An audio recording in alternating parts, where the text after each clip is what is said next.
comes with having a house full of kids. There's the bad kind, like season-ending injuries. There's the necessary kind, like having an agent in Hollywood. And there's silly drama, like the drama around my percolating pectorals. And then there's the drama you can skip. Skip the drama that comes with not having your high school diploma or equivalency. Find free adult education classes near you and finish your high school diploma. Visit finishyourdiploma.org. Or text diploma to 97779. Message and data rates may apply. Reply stop to opt out. That's diploma to 97779. And leave the drama to actors like me. Brought to you by the Dollar General Literacy Foundation and the Ad Council. Adopt US Kids presents Multiple Choice Parenting. Your daughter just had her first breakup. Do you A, put yourself in her shoes? How could he do this to you? And for Sheila, she has split ends. B, console her? Oh, sweetie, this is going to happen a lot. 4, maybe 5 more times before you get married. C, take charge? Got to get this all straightened out. Give a little talking to, man, mano a mano. Hey, Steve. Is now a good time? No? Okay, no problem. Bye. Or D, help her find a new boyfriend? I know a great place to meet boys. The internet. Nice, single boys. Never mind.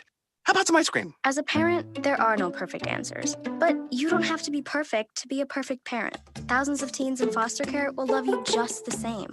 For more information on how you can adopt, visit adoptuskids.org. A public service announcement from the U.S. Department of Health and Human Services, Adopt U.S. Kids, and the Ad Council. This is you over 30 years ago. Are we there yet? Are we there yet? And this is your mom when you drive her back from therapy. Are we there yet? Are we there yet? Are we there yet? Roles change without us noticing, and in your new role, we help you help. AARP gives you the information to help care for your mom so that you can have patience with her, just like she did with you. Visit aarp.org/caregiving or call 1-877-333-5885 to get practical health and wellness tips to provide even better care for your loved one. Are we there yet? Remember, visit aarp.org/caregiving. AARP, we help you help. A public service announcement brought to you by AARP and the Ad Council. When I was little, I didn't talk for a long time. I liked things to always be the same. Anything new or different would scare and upset me. I was very sensitive to lights and sounds. It was almost like I had bigger eyes and ears than everyone else. So I built secret hiding places where nothing could get in. I didn't like looking people in the eye. It made me feel uncomfortable. I'd throw big tantrums over little things like when my socks didn't match. Sometimes I'd do the same things over and over. Until one day, I found out I had autism. My family got me help. Slowly, I learned how to live with it better. You can see signs of autism in children as young as 18 months. Early intervention can make a lifetime of difference. Learn the signs at autismspeaks.org/signs. Brought to you by Autism Speaks and the Ad Council. It's Thursday night, and you're grabbing drinks with some friends. Started off with a pitcher for the table, which quickly becomes 2. There's pool. And there's the photo booth. All right, everybody squeeze in. Say cheese. Followed naturally by an order of wings. And another. Can we get some extra ranch sauce? Then there's the ceremonial nightcap. So what are we doing this weekend? And lastly, it's back to the car, which, if you're buzzed,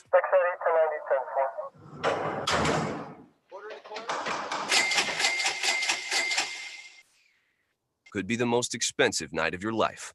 Getting pulled over for buzzed driving could cost you around $10,000 in fines, legal fees, and increased insurance rates.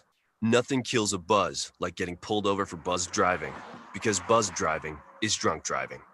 Brought to you by the National Highway Traffic Safety Administration and the Ad Council. Ranger Station, Ranger speaking. Hi, I'd like to report a bear hug. Uh-huh, okay.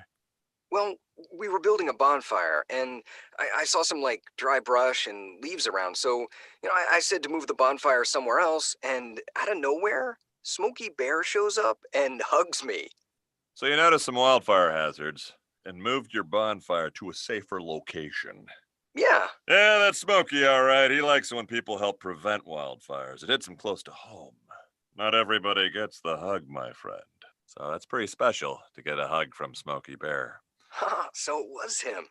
Hey, guys, I told you it was Smokey. Okay, well, congratulations, my friend. And thanks for calling. There are many ways to prevent a wildfire. Learn how you can do your part at smokeybear.com. Only you can prevent wildfires. Sponsored by the U.S. Forest Service, Ad Council, and your state forester. Hope you enjoyed your meal. And I just want to say, he's lucky to have a brother like you. Lucky?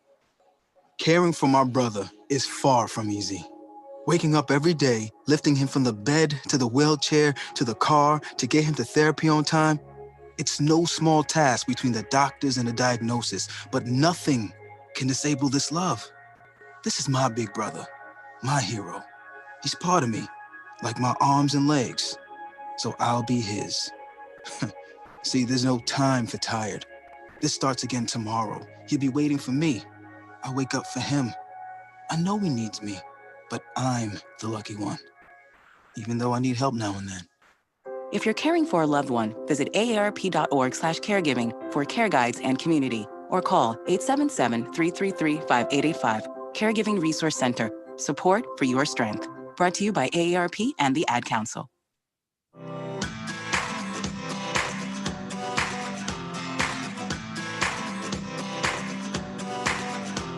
People been saying to your friend, get a different face, and posting on their feed, they're super ugly. The things they say to them online are cruel and they're not true. So tell your friend, I'll stand up for you.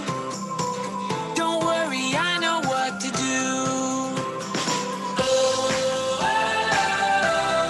Tell the world I see with an emoji to stop the bullies. Know someone who's being bullied online? Send the witness emoji. It looks like an eye in a speech bubble, and it's in the symbol section near the clocks in your phone. You'll let the world know it isn't cool, and you'll let your friend know you care. Learn more about the witness emoji at iWitnessBullying.org. Brought to you by the Ad Council. It may be hard to believe, but people just like you are already saving money. FeedThePig.org makes it easy. Their simple savings plan teaches you how to start saving without going overboard. So you don't need to mooch off your friends. You gonna finish that grape? You mean the one in my mouth? You don't need to stop buying the necessities. What you're smelling is a natural musk. Ew. You don't need to be a medical test subject. How do you feel? Mostly okay. Sometimes, though. You don't need to get a second job as a stuntman. We need a new stuntman. Let's break for lunch. You just need an internet connection.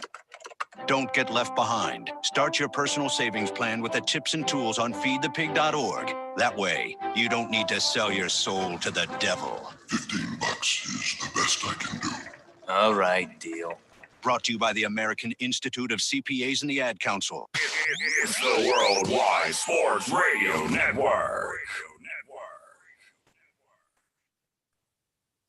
Great moments are born from great opportunity. And that's what you have here. That's what you've earned here tonight. Forget about the crowd. It's the size of the school. Their fancy uniforms. And remember what got you here. If you put your effort and concentration into playing to your potential, to be the best that you can be, I don't care what the scoreboard says at the end of the game, in my book, we're going to be winners. On this team, we tear ourselves and everyone else around us to pieces for that inch. We claw with our fingernails for that inch because we know when we add up all those inches, that's going to make the difference between winning and losing. It's down to the wire with Errol Marks and Speedy Petey. Oh, Petey!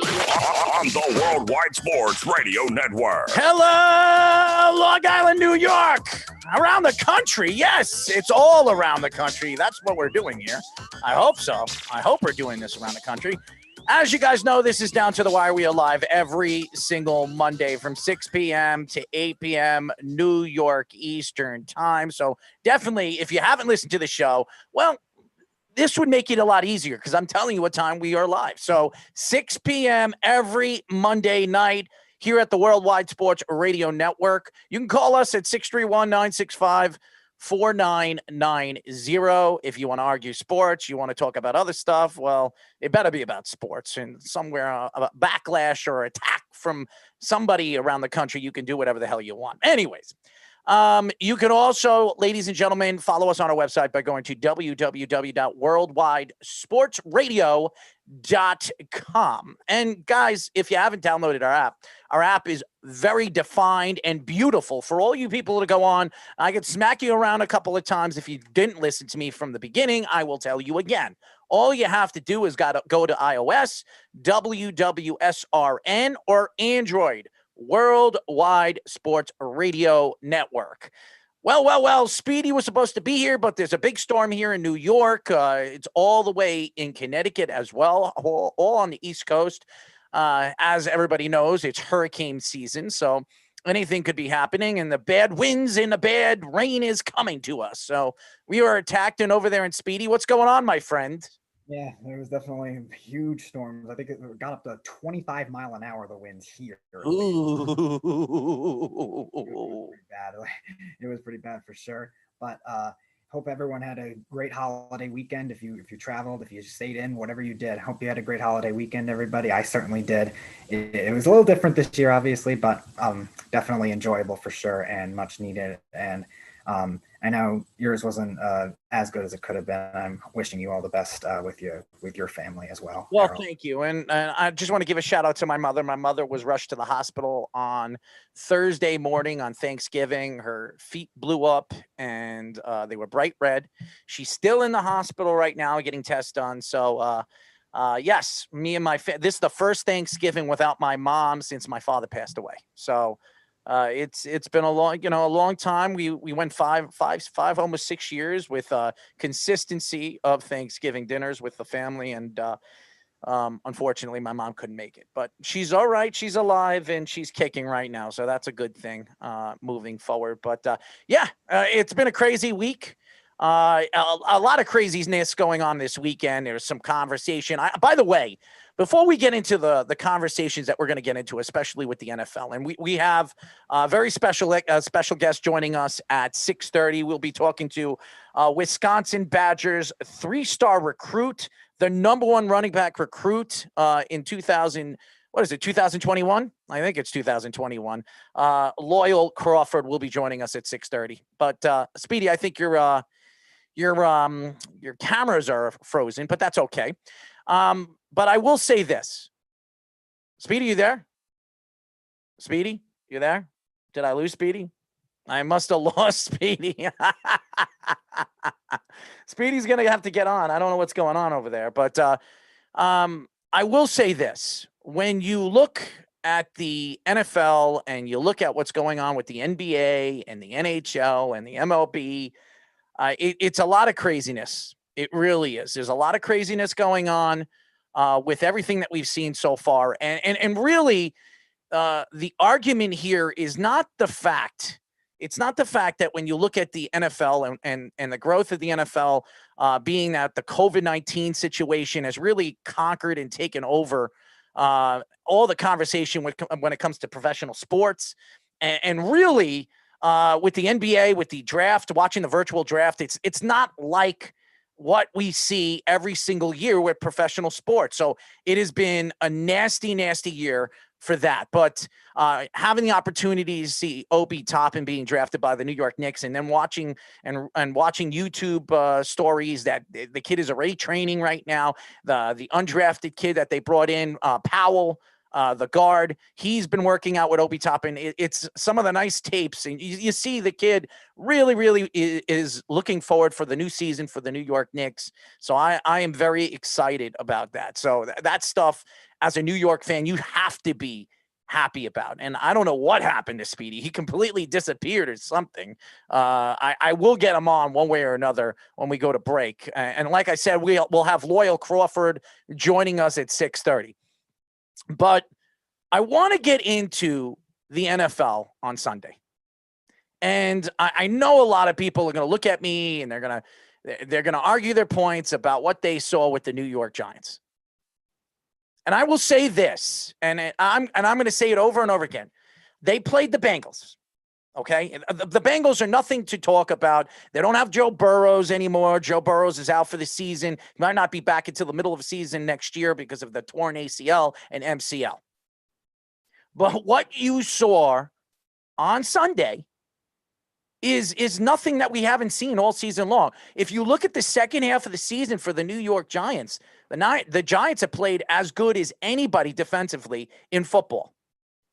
Now, there's a lot of deficiencies in their defense. They have no pass rush, which will cause a huge problem for the Giants if somehow they win the division and they make the playoffs.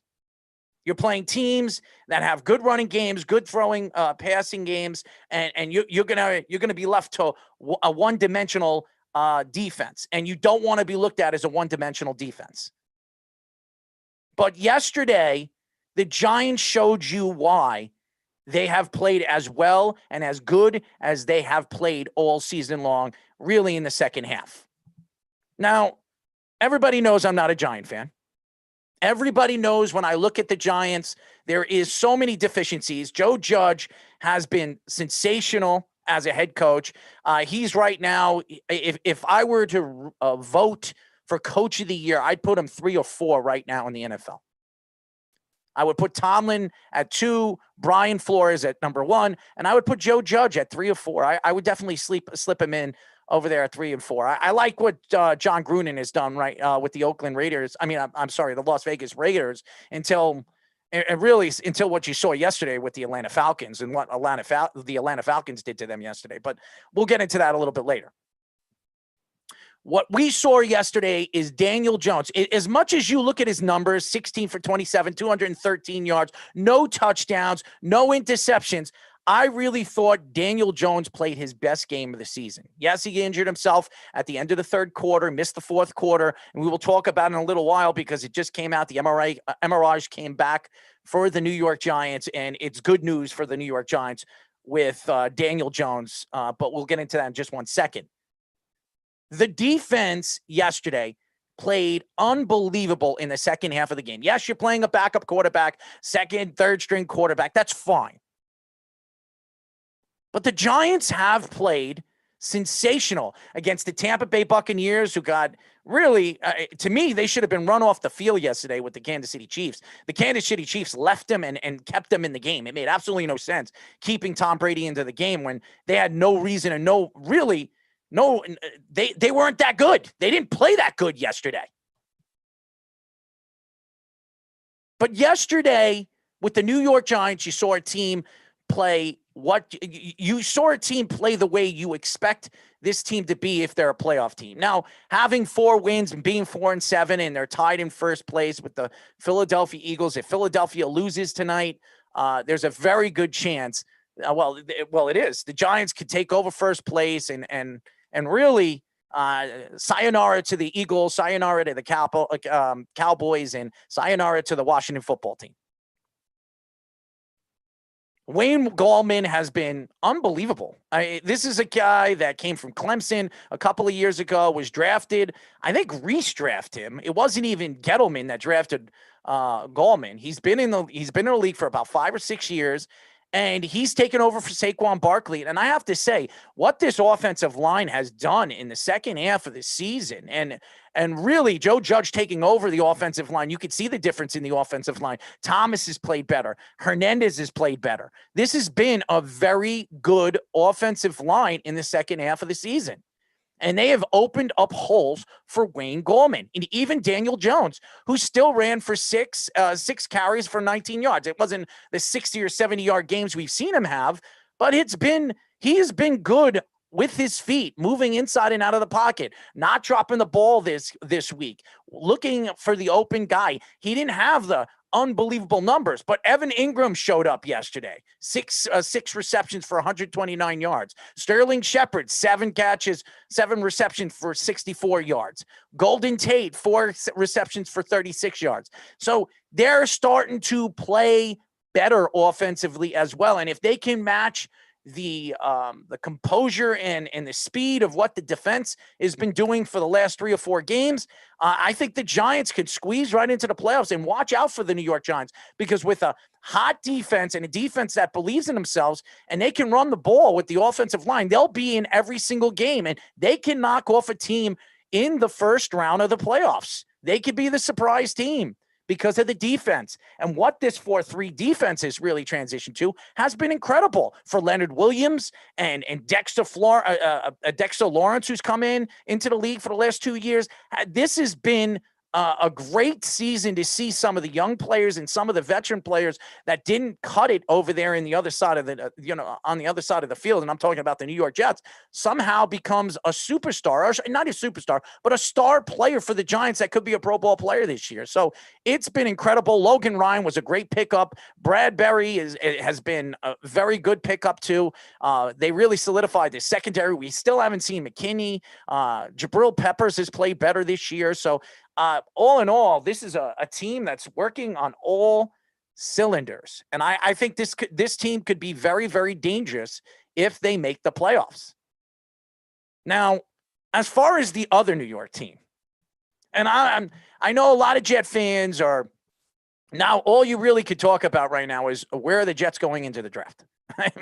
I mean, there's nothing else to talk about with the New York Jets. Is hopefully the Jets win the lottery or whatever, the draft, and they have the opportunity to get number 1, and it could be Trevor Lawrence. And that's what every Jet fan's dream is to get Trevor Lawrence on this team, because Sam Darnold hasn't cut it.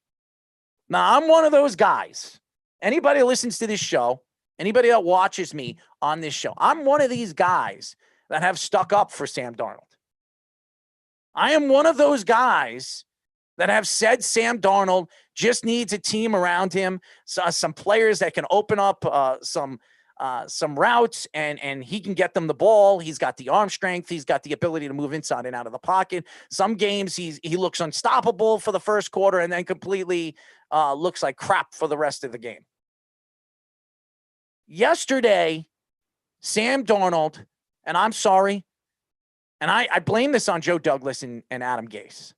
And I'll get into Adam Gase. And we will get into the Daniel Jones thing too. If you think I forgot about that, I will add in what I heard with the MRI. I'm sure everybody has heard that Daniel Jones could be back as good as next Sunday. It's a partial strain in his hamstring, but it's not that bad. So that's a good sign for the New York Giants to get Daniel Jones back. But anyways, getting back into the New York Jets, I have always trusted and believed that Sam Darnold was going to be the quarterback of the future of this team. I was always the one that stuck up for Sam. But if you look at the last 3 years, every single year this guy has been injured. If it's not hurting his ankle his first year, or hurting his foot in his first year and missing 5 games, or mono early in the season, the first game of the season when they were up, I think 13 or 14-0, and then gave up the lead really because the defense completely lost C.J. Mosley in the third quarter. They were just never the same team, but that's a whole nother story. But what we're seeing right now with Sam Darnold, what we saw yesterday, is Sam Darnold has given up. Sam Darnold is not going to be the player that any of us Jet fans believed that he was going to be. I think it has a lot to do with the fact of ownership and what they did of not putting the right people, the right offensive guys in line to help him. And I'm talking about the wide receivers, the running game, and even the offensive line. They really have not done that. Joe Douglas just started to do that. So you want to blame that? Fine. We'll save everybody an argument. That you can't blame Sam Darnold for that. We can also look at the New York Jets team and the organization on misusing Sam in some of these this play calling. because Sam is good on the run. He's more consistent when he's running and moving inside and out of the pocket and making the throws, and they're trying to make him a pocket quarterback. Russell Wilson, and you could say whatever you want, he can play the pocket, but he is not a pocket present quarterback. He's a guy that can move inside and out of the pocket and throw on the run. That is what Sam is good at. I don't understand why they're not using him in certain plays that will benefit the New York Jets moving forward. It makes no sense. But Sam has a lot to blame for why this offense isn't moving forward. If Sam is not healthy, which I believe he's not, he should not be playing. He should not be playing, but he is. And here's another thing that really bothers me about Sam Darnold. Sam Darnold forces plays. He forces places and forces the ball in places that nobody is going to get to. Not Perriman, not Mims, not Jamison Crowder, not any one of these guys. They're just not you're forcing balls in places and spots, even against Miami yesterday.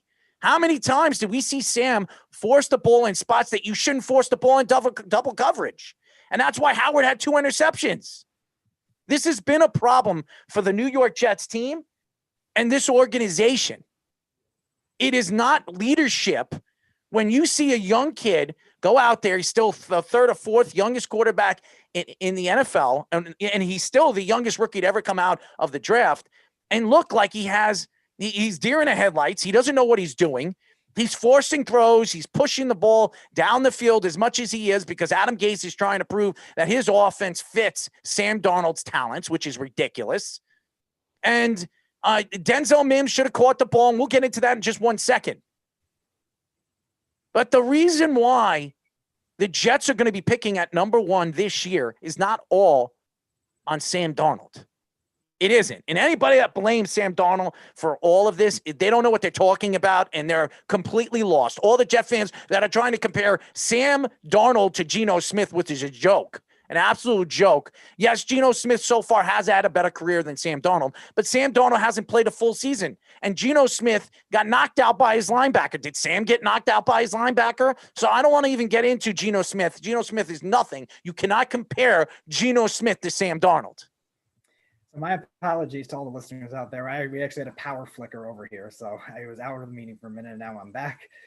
Yes, you're absolutely right. There's no way Geno Smith can ever be brought up the same breath as Sam Darnold. He had one nice year his rookie year. That was it. But hold on 1 second, Speedy, because I'm not done. Okay. What we saw yesterday was Sam Darnold giving up on the season. He gave up on the season. The season is over for the Jets. And if you know that, why is he on the field? Joe Flacco right now fits this offense better than Sam Darnold. And you guys are going to think I'm crazy, but it's true. Joe Flacco fits this offense better than Sam does. You know why? Because this offense, the way they're playing, is for a pocket present quarterback that can push the ball down the field. Sam Darnold is not that type of quarterback. Sam Darnold can make every single throw. He doesn't have the arm strength of a Joe Flacco, but he can make the throws, but he's not as accurate in the deep threat throws. You saw what he did with Perriman for the 2 or 3 weeks that he's played. He's thrown the ball down the field, and Perriman and Mims went after it. Sam doesn't do that. That's not Sam's strength. And if you know that that's not the way you want to play offense, why is Sam starting when he's not 100% healthy? It is his throwing arm that is hurt. It doesn't make any sense. Joe Douglas, you could say whatever you want, and I love Joe Douglas. I think he's going to be a great GM in this league. He's had a very good draft in his first year. What really bothers me and what I've seen so far with Joe Douglas, he doesn't know how to handle some of his players. Sam Darnold should not be on the field. Sam Darnold should not be playing in a game when you know he's not 100% healthy. Why? Because you're trying to save Adam Gase's thought that he's going to keep his job at the end of the season? He's not. We all know it. He's gone. When you hear Adam Schefter coming out and saying that they're already searching college teams and college coaches, that should tell you that Adam Gase is not keeping his job. But what you're seeing right now with this New York Jet team is you're seeing some positives. Here's the positives. Quinn Williams yesterday looked like a man-child. Quinn Williams looked like what we expect him to be as a turbulent, crazy man down the middle for the Jets for the next 7 to 8 years. That's what we saw. for the fact that anybody thought that the Jets should have traded Quinnen Williams at the trade deadline, you're a bunch of morons. Morons. What you saw yesterday was Quinn Williams dominate. Marcus May was all over the place. That defense kept the Jets in the game, even though it doesn't show on the scorecard 20-3. Because the Jets couldn't do anything offensively. Thank you, Adam Gase, for taking on the play calling again. Makes absolutely no sense. Their offensive coordinator, who should have been the offensive coordinator, he has been better play calling. He's been the better offensive guy than Adam Gase, the quarterback guru. That's not saying much. All I got to say with what I saw yesterday is I loved what Ashton Davis did. I loved it. Ashton Davis was all over the place yesterday. Again, Bryce, now I'll say this about Bryce Hall. Did he have the same game that he had against the Chargers? No. But he played well in certain parts of the game. You could see that he was making tackles, and that's the problem with the Jets all season long. They couldn't tackle. But now you're seeing them tackle. You're watching. Then here's another thing. Why isn't LaMichael Piron on the field? Why haven't we seen LaMichael Piron? Was he hurt? Is he on the injury report? Because I didn't see it. Why isn't Piron on the field? Denzel Mims was all over the place. Now, he should have caught a touchdown in the end zone. That was his. Even if he was double teams, I don't want to hear it. That hit your hands. You should have caught it. But you saw some positives for the New York Jets. You did. Not much, but you did.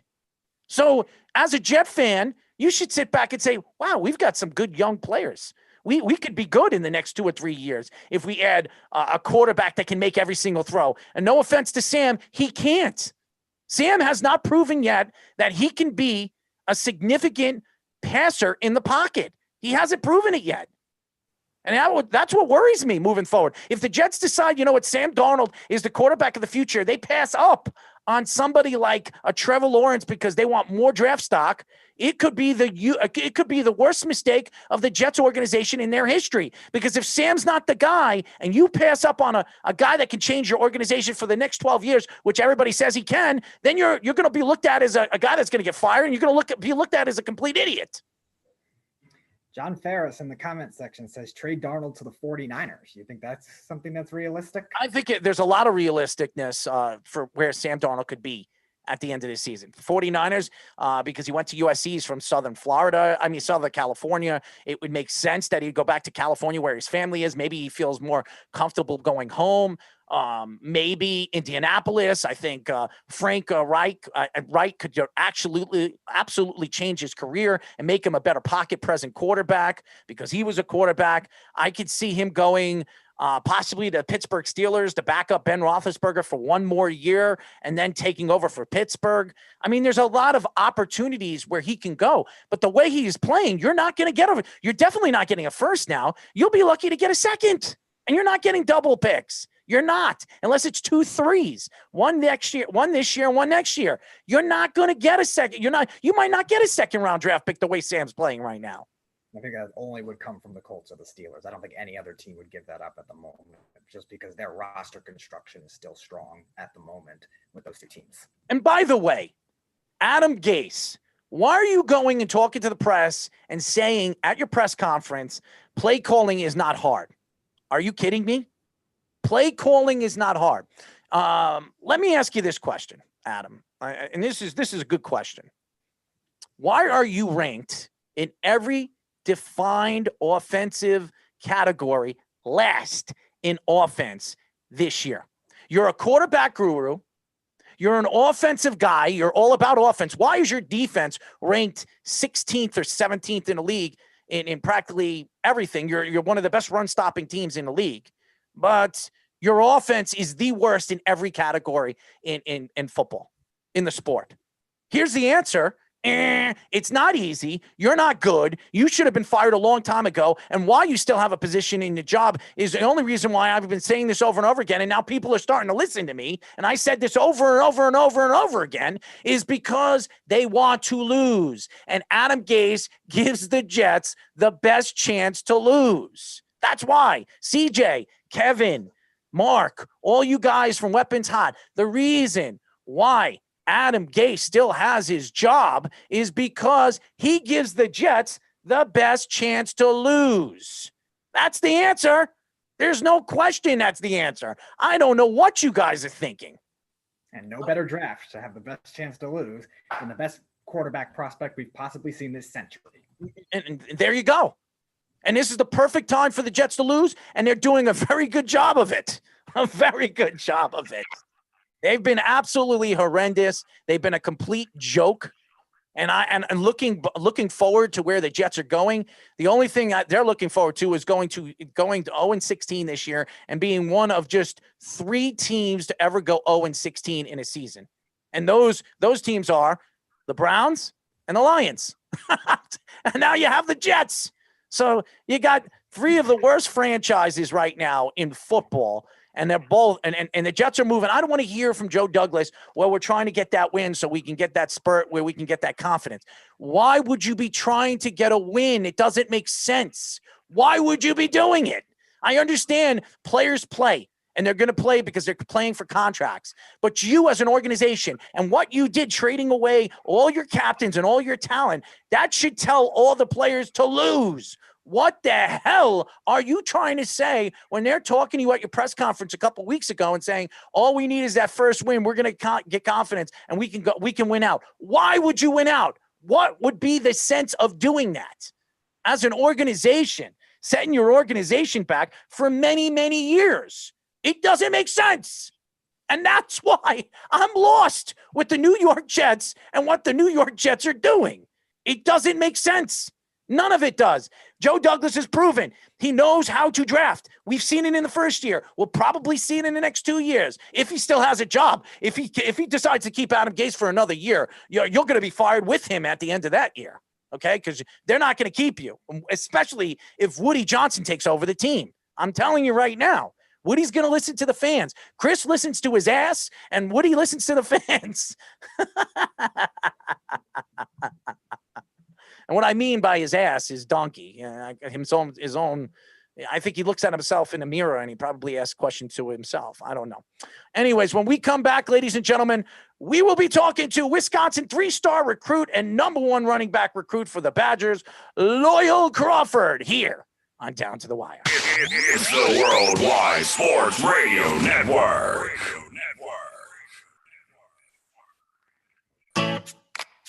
Hi, this is Terry Crews.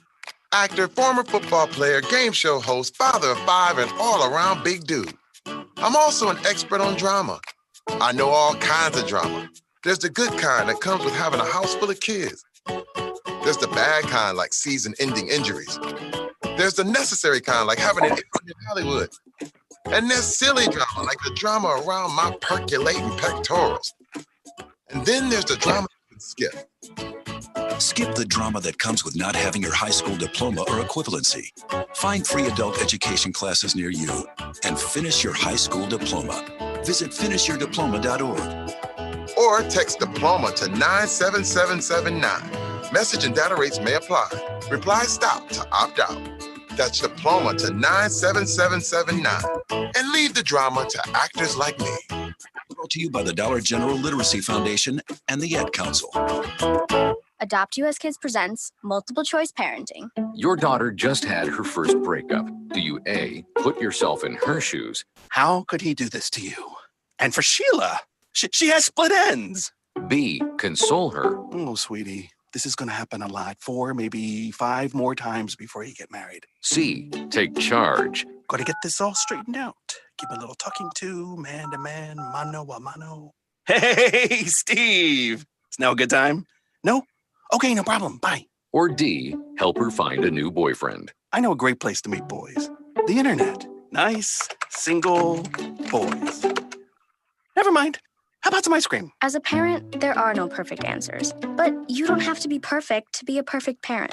Thousands of teens in foster care will love you just the same. For more information on how you can adopt, visit adoptuskids.org. A public service announcement from the U.S. Department of Health and Human Services, Adopt U.S. Kids, and the Ad Council. This is you over 30 years ago. Are we there yet? Are we there yet? And this is your mom when you drive her back from therapy. Are we there yet? Are we there yet? Are we there yet? Roles change without us noticing, and in your new role, we help you help. AARP gives you the information to help care for your mom so that you can have patience with her, just like she did with you. Visit aarp.org/caregiving or call 1-877-333-5885 to get practical health and wellness tips to provide even better care for your loved one. Are we there yet? Remember, visit aarp.org/caregiving. AARP, we help you help. A public service announcement brought to you by AARP and the Ad Council. It's the Worldwide Sports Radio Network. You're listening to Down to the Wire on the Worldwide Sports Radio Network.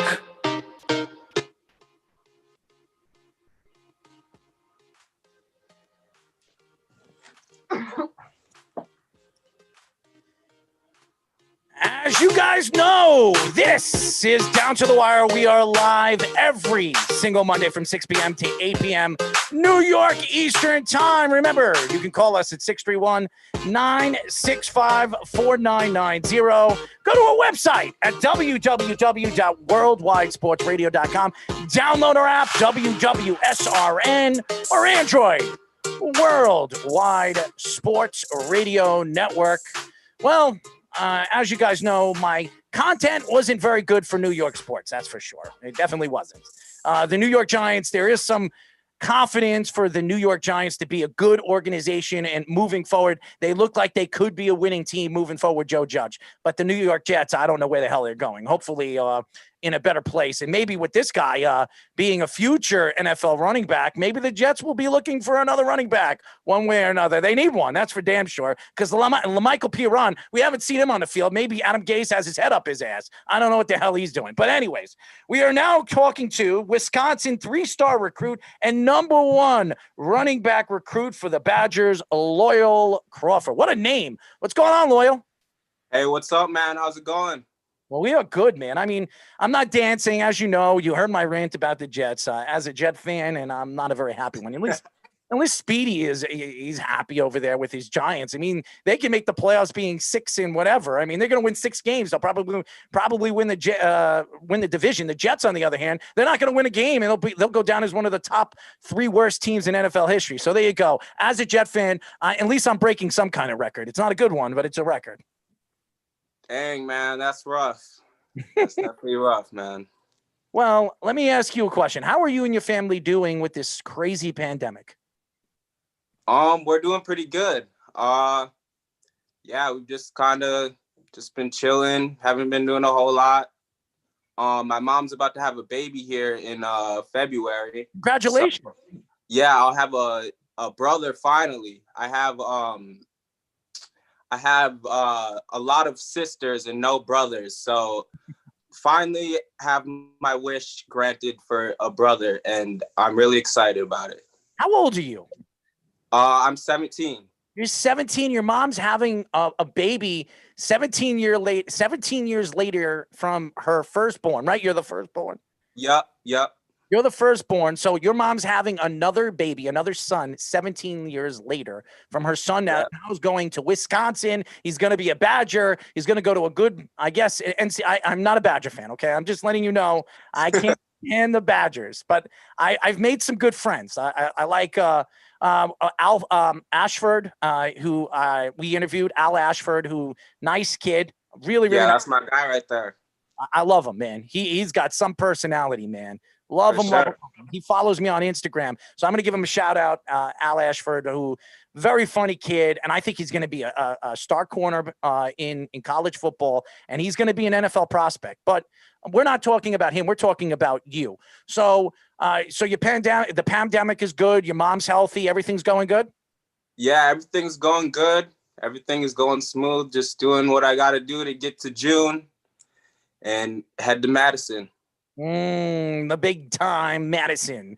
Mr. Milwaukee over here. You'll be Mr. Milwaukee now. That's what we'll call you, Mr. Milwaukee. So let me ask you a question. What was it like being recruited, doing it a completely different way with this pandemic? You're doing it video conferences with the coaches, some of the players on the team. I'm sure they were trying to persuade you. Usually the coaches bring you over there. They introduce you to a bunch of cheerleaders and like, she's hot. Like, oh, come over here, you know? Or what was it like being recruited and absolutely picking and deciding to go with Wisconsin? Well, I mean, for me, I've always been a Badger fan my whole life. So I kind of always was like trying to get to Wisconsin. Like that was my goal. So I guess what it was like being recruited for me was I kind of just, when they offered me, I knew I wanted to go there already. So, I mean, I didn't really have much of like a recruiting process, if that makes sense, before I committed. So it was honestly, the recruiting process for me went pretty fast. And like as of now, like the Zoom calls and like everything's online now. It's definitely a little different, but I think I'm finally starting to adjust to it, to the systems and stuff. So, but that's how it went for me, or how it's going at least. Was there anything specific about Coach Paul Christ that fueled you to pick Wisconsin over your other recruiting offers? Yeah, for sure. I would say just how laid back of a guy he is. That definitely intrigued me. Like when I first met him and had my first conversation with him, it was like I already knew him. It's like we already had a relationship. There's just something about him that he's just like, he really makes you feel special and like at home when you're like talking to him. So that's definitely something that intrigued me. So you play the running back position. It's a very important. By the way, we are talking to Wisconsin 3-star recruit and number one running back recruit for the Badgers, Loyal Crawford, which is it's an amazing. I love the name Loyal, and I could see Thank why. you. I could see why your mom calls you Loyal, because you're a loyal guy. You always wanted to be a Badger, and loyal, the loyal fan that you are. You went to Wisconsin. That's where you wanted to be. You wanted to be in Milwaukee. You wanted to play for the Badgers, which I understand. So playing the running back position, and obviously it's a speed position. It's become, it's really been a last, to me, when it comes to the NFL and college football, they don't really look at the running back position to be the important position now in college football and the NFL, because it's become a high flying game. That's what they do. They use the running game really to set up the throwing game. So when you look at the running game and look at your ability of the speed that you have, do you see yourself as a two-dimensional back that could be used as a wide receiver in a spread offense and also run the ball dominantly behind the line of scrimmage? Yeah, most definitely. I mean, I could play receiver just as good as I could play running back. I mean, I train for both positions. I'm definitely a dynamic running back that can do both run the ball and catch. So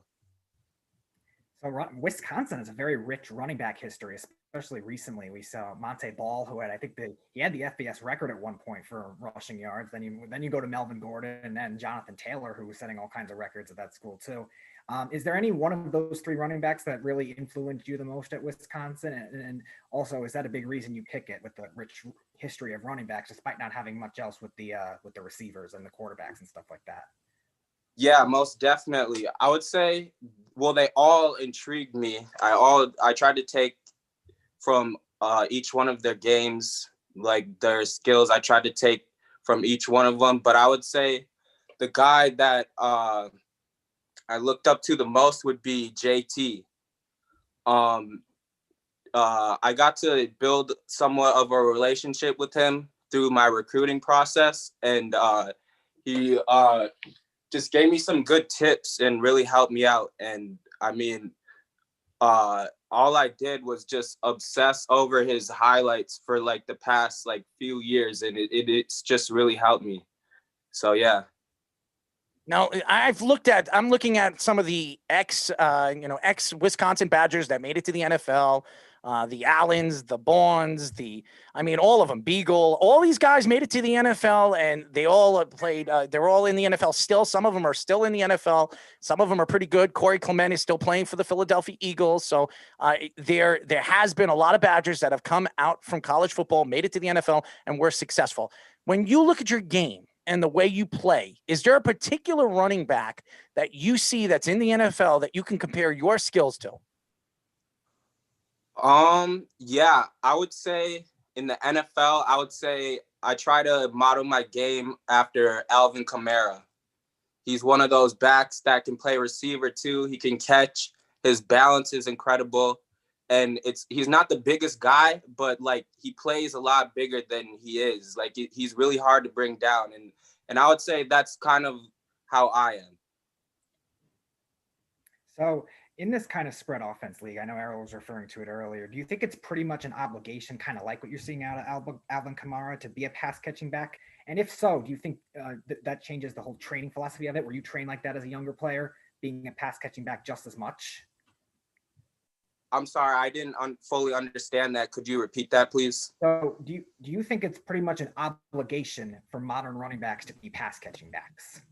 Oh yeah, for sure, most definitely. I think the game has changed with this day and age, and I think it's definitely a necessity for backs to be able to catch as well. As you guys know, we are talking right now to Wisconsin 3-star recruit and #1 running back recruit for the Badgers, Loyal Crawford. Loyal, where did you get your name? Now, my name is Errol, okay? My name is Errol. I was named after Errol Flynn, a movie star. My brother's name is Elton. He was named after Elton John. We all have original, unique names. My sister, Samantha Ashley, she was named after Samantha from that, what is that, Bewitched show? So it was Bewitched. Yeah. So where do you get your name? I mean, Loyal being loyal, I understand the whole Loyal name, but is there something behind it that your mom decided to give you that name? I mean, I guess my mom just wanted more of a unique name, and I guess she picked Loyal. I guess one time she told me she named me Loyal because she wanted me to stay loyal to her for life. Mm-hmm. So, but honestly, I think she just wanted more of a unique name. And I mean, there's not a whole lot of people named Loyal. So, yeah. So hold on one second. What are your brothers and sisters' names? I live with two of my sisters, Sierra and Tori. Mm-hmm. And then I have 1, 2, 3, 4, 5 sisters that don't live with me, and their names are Jessa, Aria, Jasmine, Destiny, and Ayana. Wow. So, you got a family, man. Yeah, for sure. Oh, man, you'll be taking care of them if you make it to the NFL. Holy moly. You're going to have so many nephews and nieces. Yeah, that's the goal. You're 4 away from a full 11-man offense or 11-man defense. You're gonna have a whole offense. That's what you're gonna have. You're gonna have an offensive line and a bunch of running backs. Yep. Oh man. Go ahead, Speedy. Yeah. So I was going to ask, with the running back platoons we also see now in the NFL, because it's very often, we don't see it as much with defensive players or receivers, but running backs seem to be platooned a lot in the modern NFL. Why do you think that is the most? And do you think maybe it shows that it's maybe the deepest position in the NFL among just all rosters? Yeah, for sure. And by platoon, you just mean like a lot of different running backs? Yeah, like a running back by committee type thing. Yeah, I think it's more of running backs get hit a lot more. So they don't last as much, or like their bodies aren't 6 to 7 years in the NFL. Yeah, they average like less time because they're getting hit constantly. So I think the reason why like running backs are so platooned is because of that reason. Like it's always nice to like have someone else to come in for you, and your body's not getting beat up as much. You can have a longer career that way. Well, I will say this: when you look at the running backs in the NFL, you're absolutely right. An average running back, I think, is 5 to 6 years that go into the NFL. If you're good, you last 6, 7 years. I mean, you're not Adrian Peterson or Frank Gore. I mean, these guys are beasts. They're monsters. I don't know how these two guys are still in the NFL. It's unbelievable what Frank Gore is doing for the Jets and what AP could be a Pro Bowl player again this year. It's crazy. It's ridiculous what that guy does with his body. It's incredible. It's absolutely incredible. So I watched a couple of your clips, Loyal. Okay, and when I asked you who do you compare your game to, you said Alvin Kamara. Do you know who I compare your game to? Who is that? Aaron Jones. That's who you remind me of. The way you play. Okay. Green Bay Packer. Small guy. I mean, you're not a small guy, but you're not a big guy. But Aaron Jones is a power back, but he's a lot stronger than people actually see him to be. I mean, when he runs through, it's like a brick running through a wall. So you remind me, I mean, the clips that I saw of you and even watching last night's game, you remind me of Aaron Jones. That's who you remind me of. Okay. So I'm giving you a compliment. I'm not a Badger fan. Everybody here knows I'm not a Badger fan. And by the way, we have a big Badger fan that's listening to, and he's excited. He keeps saying, I'll tell you what he wrote over here. I love this kid already. He says, on to Wisconsin. He's happy, he's screaming. And then he says, and then he tells me Russell Wilson and JJ Watt. Duh. Okay. I'm not a Badger fan. So I know about Russell Wilson. I know how great he is. And I know J.J. Watt, who I think is one of the most overrated defensive players of all time. That's just me. I'm going to say that. That's what I think. I've argued that for years. But the Badgers have had very good players come from their school and have been successful in the NFL. So last question for me before we get into the craziness, because I know we're taking up your time and you probably got to go see your mom. By the way, does your mom have a name for your brother that's going to be when she gives birth? Did she have a name already? Yeah, but I don't think I'm allowed to say it yet. All right. I want to steal it, but you're going to have to tell us because I bet you it's unique. I bet you. Yeah, I will. I might be able to tell you soon.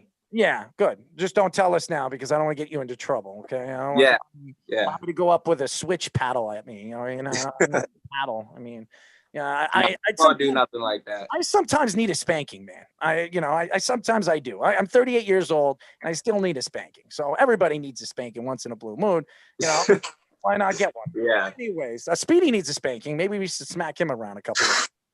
Anyways, as you guys know, we are talking to Wisconsin 3-star recruit and #1 running back recruit for the Badgers, Loyal Crawford. All right, Loyal, before I get to the craziness, and I know Speedy probably has one more question for you. I look at the game, the college game to the NFL game, and what really bothers me about college sports, and I want to know you because you're going into college next year. And I believe that college players should be paid. I think that college players should be able, if they're a star running back, a star wide receiver, they're playing great football, they want to go and sign autographs and they want to make money off their autographs, their jerseys, they should be permitted to do so. Not that if you find out, AKA Reggie Bush, who got his Heisman taken away from him, they took away USC's championship, all that other stuff. I think it's absolutely incredible. You can't take away something that somebody won. Okay. So do you think, honestly, college players should get paid? Yeah, most definitely. I mean, if it weren't for the players, there wouldn't be anything to base anything else off of. The game is the base of it all. Without the players, there's nothing to show for it. Mm-hmm. So I definitely think they deserve that.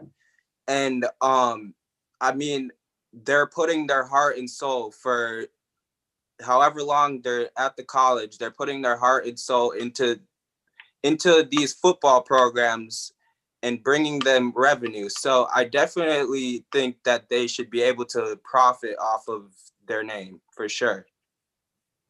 All right, last question for me. One Big Ten opponent you are most looking forward to facing and why? Big Ten component. I don't even know. I'm ready to face them all, honestly. So, yeah. He's a confident devil over here, man. He is a confident devil. I like it. Al Ashford, and I'll tell you a little bit about him. I talked to Al. He actually did the interview in his car, and it was one of the most funny, outgoing guys. We've interviewed a lot of recruits, and I will say you have a very good teammate going to school with you. I will tell you that. A leader. You could tell he's a born-again leader. And his ability to draw people and with his personality and his will, I think he's going to be a huge player, like you with the Badgers. I think you guys are.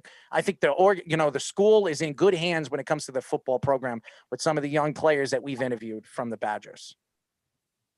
Yeah, for sure. All right. Now I'm complimenting the Badgers. I got to get off that. I got to get off that. No more compliments for the Badgers. I don't compliment the Badgers. I'm not a Badger fan, as everybody knows. Why do you hate the Badgers? Why do you hate the Badgers? I've hated the Badgers since I was a kid, okay? I just hated them, but that's just me. I just never liked them, okay? So I know a load of Wisconsin Badger fans, too. They can't stand me because I grew up a Florida State fan. And now they stink. So I don't really even go out and actually permit myself to say who I root for, but because they're just so bad. But that's a whole nother world. Anyways, here we go. So what we do here is we're going to ask you 3 very unique, crazy questions. Okay. I'm sure Jillian told you that. And after that, we're going to let you choose whatever 3 questions you would want to know about us. Anything you want. Anything you want, any crazy questions. Come on, think. I've asked these guys, I've asked some of you guys, some of you recruits, to ask me whatever you want. I will answer whatever you want. And all of them ask me these weird, stupid, laid back questions. I mean, anybody can ask me, well, what's your favorite color? What's your favorite sport? You know, you can ask me whatever you want, anything you want, ask away, man. I'm all ready for it. So anyways, first question I'm going to ask you, bud, is what would you rather wear, boxers or briefs, and why? I guess it just depends on the day, but I would say most days I would go with briefs. You like it? Just because it's a sports thing, I think. Like, I don't know, compression shorts, I always wear them, so briefs kind of pretty much the same thing. So I don't know. It's just kind of what I've come accustomed to, I guess. But I mean, it's always nice to wear boxers every once in a while to let everything breathe, you know. Oh yeah, you know when you're wearing your nice jeans, you know, you want the air to hit your 2 fellows over there, right? Is that yeah, for sure. You know, especially when you're going on a date, you're hanging out with a woman, you got to make sure that they're hanging the right way. You're not sticking. Yeah, most definitely.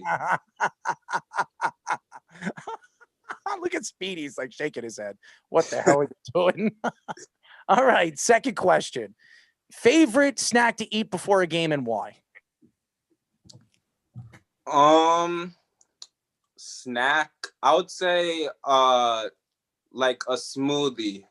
Like a big smoothie. Just because fruit just gives me energy before a game. So yeah. I would say yes, a smoothie. I put like bananas in it, like mixed berries. I'll throw in like it's called maca powder. I know what it is. Yeah, it gives you a lot of energy. And then, yeah, I'll do that. And yeah, so a smoothie. Listen, it's just a smoothie, guys. You're the first recruit. You're the first recruit that actually said smoothie, okay? You should hear some of the crazy stuff that we've heard. Some of the top recruits in the country, some of the craziness that we've heard. And you just say, you know what, I'm just going to drink a smoothie. You know, I'm going to get ready for a game, drink a nice fresh smoothie. I like my fruits. I love my bananas, my strawberries, my blueberries. I'm ready to go, baby. I'm ready to go, coach. I'm running through a wall for you. Anyways, last question. This is going to be a new one because, if you were hanging out with a woman, okay, and you were hanging out on a date and you would play a particular song to smooth over the passionate part of the date, what track would that be and why? Oh man. Honestly. Come on, give us a good one. Give us a good one. I know you What's know. his name? And man, I don't know his name. Can't think of his name. Shoot. Yeah, I don't know, man. I don't know. Sing it for us. Sing it for us. Come on. I'll just play like, I don't know. I don't have a specific song, but like, I know like Lionel Richie's a little bit like romantic. I'll probably play a little bit of him or something. Like, yeah, I don't know. I don't got no songs like. So when you're on a date, you haven't like, you just put your arm around her, you drive in your car, or you're just hanging out, and you put your arm around her at a movie theater, and you're like, oh man, I wish. Oh yeah, and Bryson Tiller, I'll play him too. All right, Bryson Tiller. Okay, all right. Yeah, that's a good one. Put your arm around her, and you're like, oh, I wish this song goes on. Oh man, this will really be smooth, Yeah. That's what I'm. Every time I'm thinking, I'm like, you know what track do I want to hear? I just want it to pop on, and it just pop on. And that's why we have all these things, Alexa and Google Home and all that other stuff. You could just say, I'm not going to say it because I have it in the other place. It could go off, but you could tell her whatever to play, and she'll play it. So it'll be like, that's right, baby, sing it to me. Yeah. Speedy, he'll probably listen to Weird Al Yankovic or something. We're hating on Weird Al Yankovic. Anyways, okay, so you got 3 questions to ask us. Shoot ahead, my friend. What made you guys want to start this radio show? No, that's a good question. And a lot of people ask this question. I worked for NBC and CBS Sports Radio for a couple of years. I was an executive producer. I did some work for them. I wanted to give Long Island, where we're from, I wanted to give Long Island a voice for sports media and sports press. And I started a radio show, really just wanting to give a different sound, a different look, not podcasts, because podcasts really, they existed, but they weren't big. And we weren't a podcast. We did a live show. So I wanted to give something to sports that nobody's ever heard, and kind of a different outlook to having fun on sports, but also give them the defined message of what sports should be. And that's why I did it. And then we became one of the biggest sports radio shows, digital profiled sports radio shows, where we were recognized by a lot of multimedia companies. And then now we're on 103.9 out here FM. We do a show with Eric Coleman, who played for the Jets, the Atlanta Falcons, and the Lions. And now we're working on something big that's coming up very, very soon that could put us on a center stage when it comes to sports radio. So I wanted to give a network of talent. We're not just here in Long Island. Our shows are from all parts of the country: Cincinnati, Florida, Chicago. We have shows from all different parts. And I wanted to give people a different look to what sports should be on a network of talent. And we prepared to give you the best opportunity to follow and watch us and understand that we're just normal guys like you, and we like to entertain people. So that's how it all started. That's awesome. Congrats on that, guys. For real. Sounds like you guys have been at it for a while. We have, man. Yeah, listen, even as a player, as a football player, as an athlete, you know this all as well. When you do something, you want to do it at the best of your ability. If you want to be the best, sure. You want to be looked at as the best, you're gonna have to take obstacles. You're gonna have to climb the ladder. If you think that you're gonna stand up from the top, and it's all about who you know, and you'll see that going to college, that's great. And I'll tell that to all the kids: go to college, get your education, but education doesn't get you where you want. What gets you where you want is talent and who you know.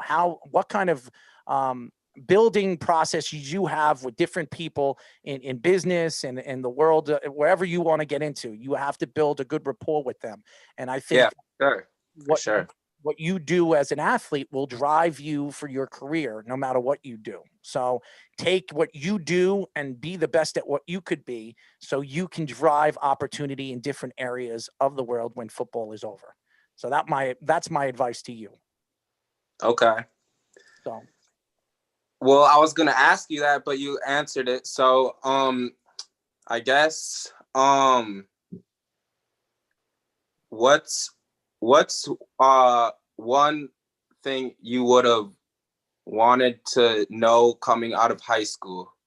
Like something that's like important, like that, like you had no clue about, and then you just like, bam, you just like turned into an adult, and you're like, what the heck? What is this? Like, is there any advice? It's a good question. And for me, I can give you a great answer.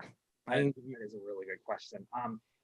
For me, I think a lot of it was, I wish I knew that different people would be different in high school and in college, because my high school path and my college path were definitely very different. I was kind of like I was a late bloomer to a lot of things. Like I wasn't. We had boy, oh boy, is he a late bloomer in a lot of ways, my friend. We had two different towns that came together in high school, so it took a while for me to make those friends. It took a while. It's taken a while for me to drive, because I was very scared of it at the time. So I wish I knew some of the things that maybe I should have prioritized a little more, in terms of just the career path, and also a job path in general. Like even in college, I was late to certain things with finding internships and stuff like that. So those are just some of the things that I wish I wasn't as, I guess, maybe overthinking my life. So I will say this. I was a big athlete growing up, and when I graduated from high school, I was a top prospect for hockey. I was a top 50 prospect in the country. I was getting scouted by NHL teams when I was 14 years old.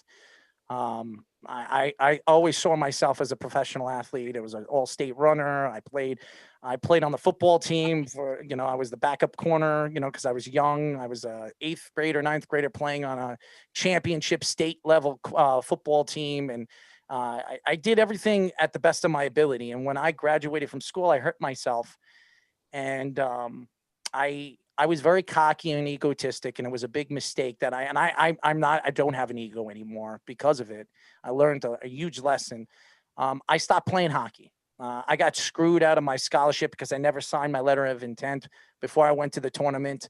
They decided to not give me the full scholarship, that they'd give me a half a scholarship to be a walk-on and earn my spot and show them how healthy I am. I thought I was too good for that. I got very upset. I decided not to go to the school. I decided to go to county school, Suffolk County School over here on Long Island, and really never finished what I started as me being a professional athlete. And I regret being an egotistical person at that time of my life, believing that I was just too good for the process. And I think if I knew what I did then, I'd probably be playing professional hockey right now, or retiring now, because I'm 38. I'd probably be retiring right now, being, I'm still in a good spot, but I'd be in a huge better spot. I'd be in a spot where I could be setting myself up in a good situation. So that would be the thing that I would have changed when I graduated from high school. Okay, that's good to know. Mm-hmm. That's nice to know. Yes. So one more question, bud. Anything you want. Let me think. I'm trying to think of a good one here.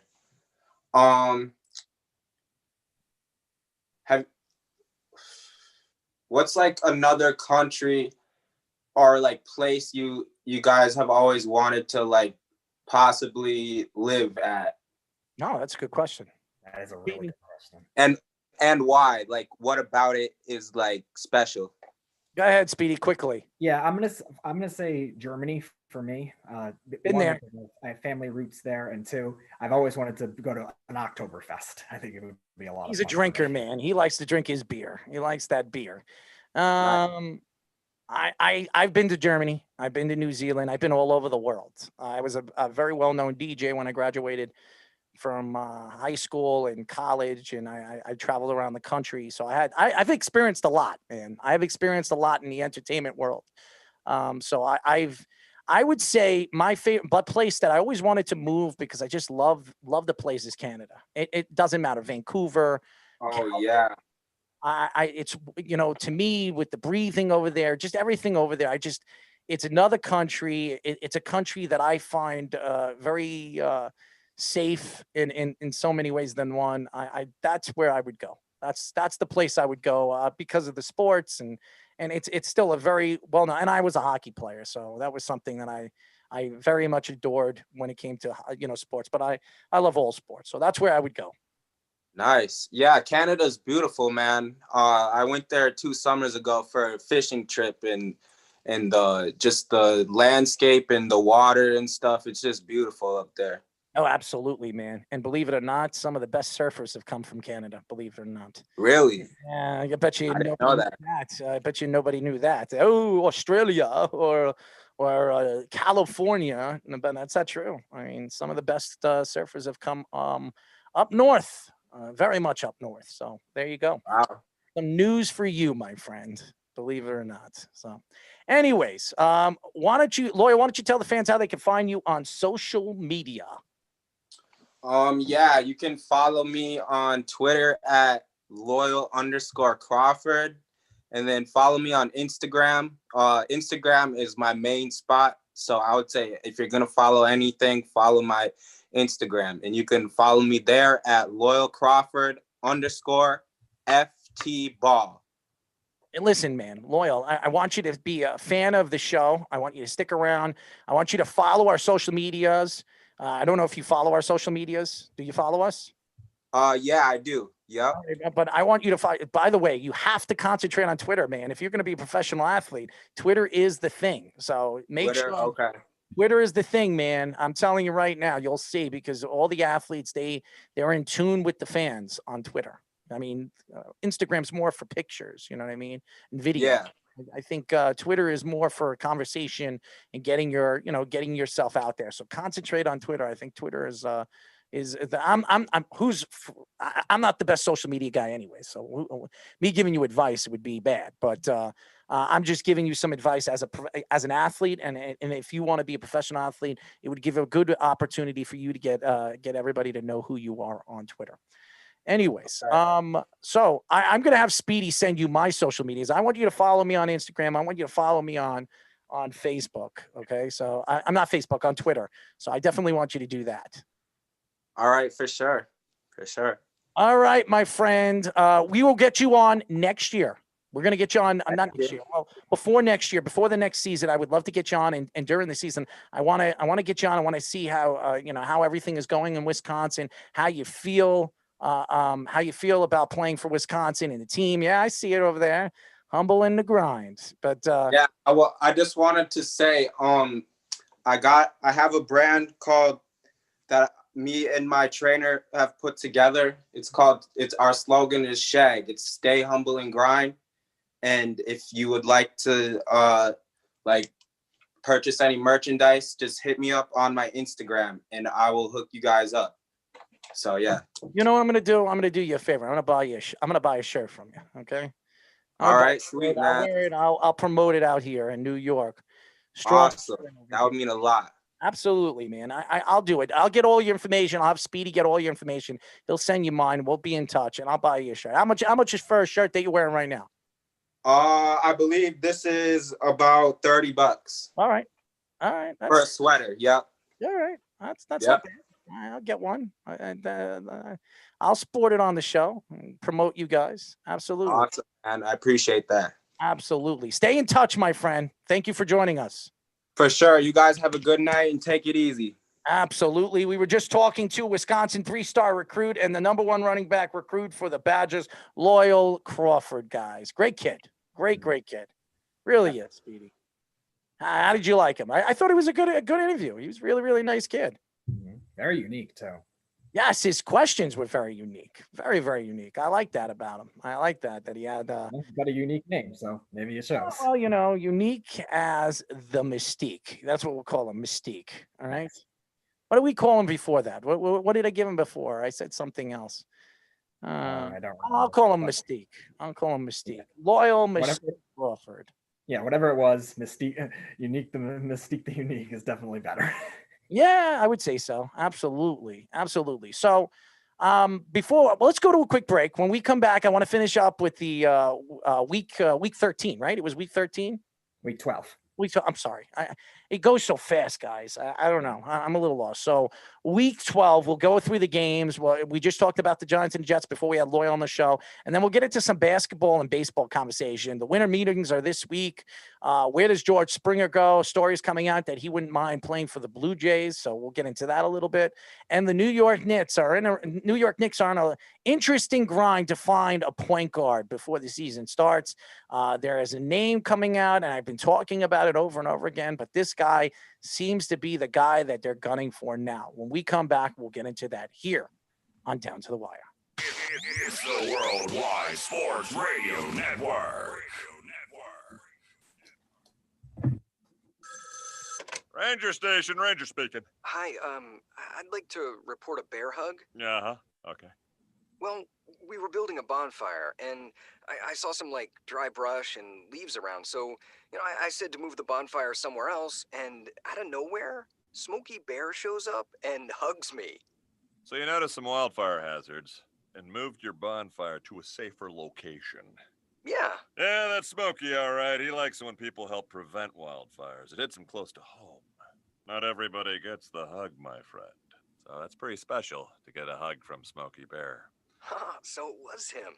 Hey, guys, I told you it was Smokey. Okay, well, congratulations, my friend.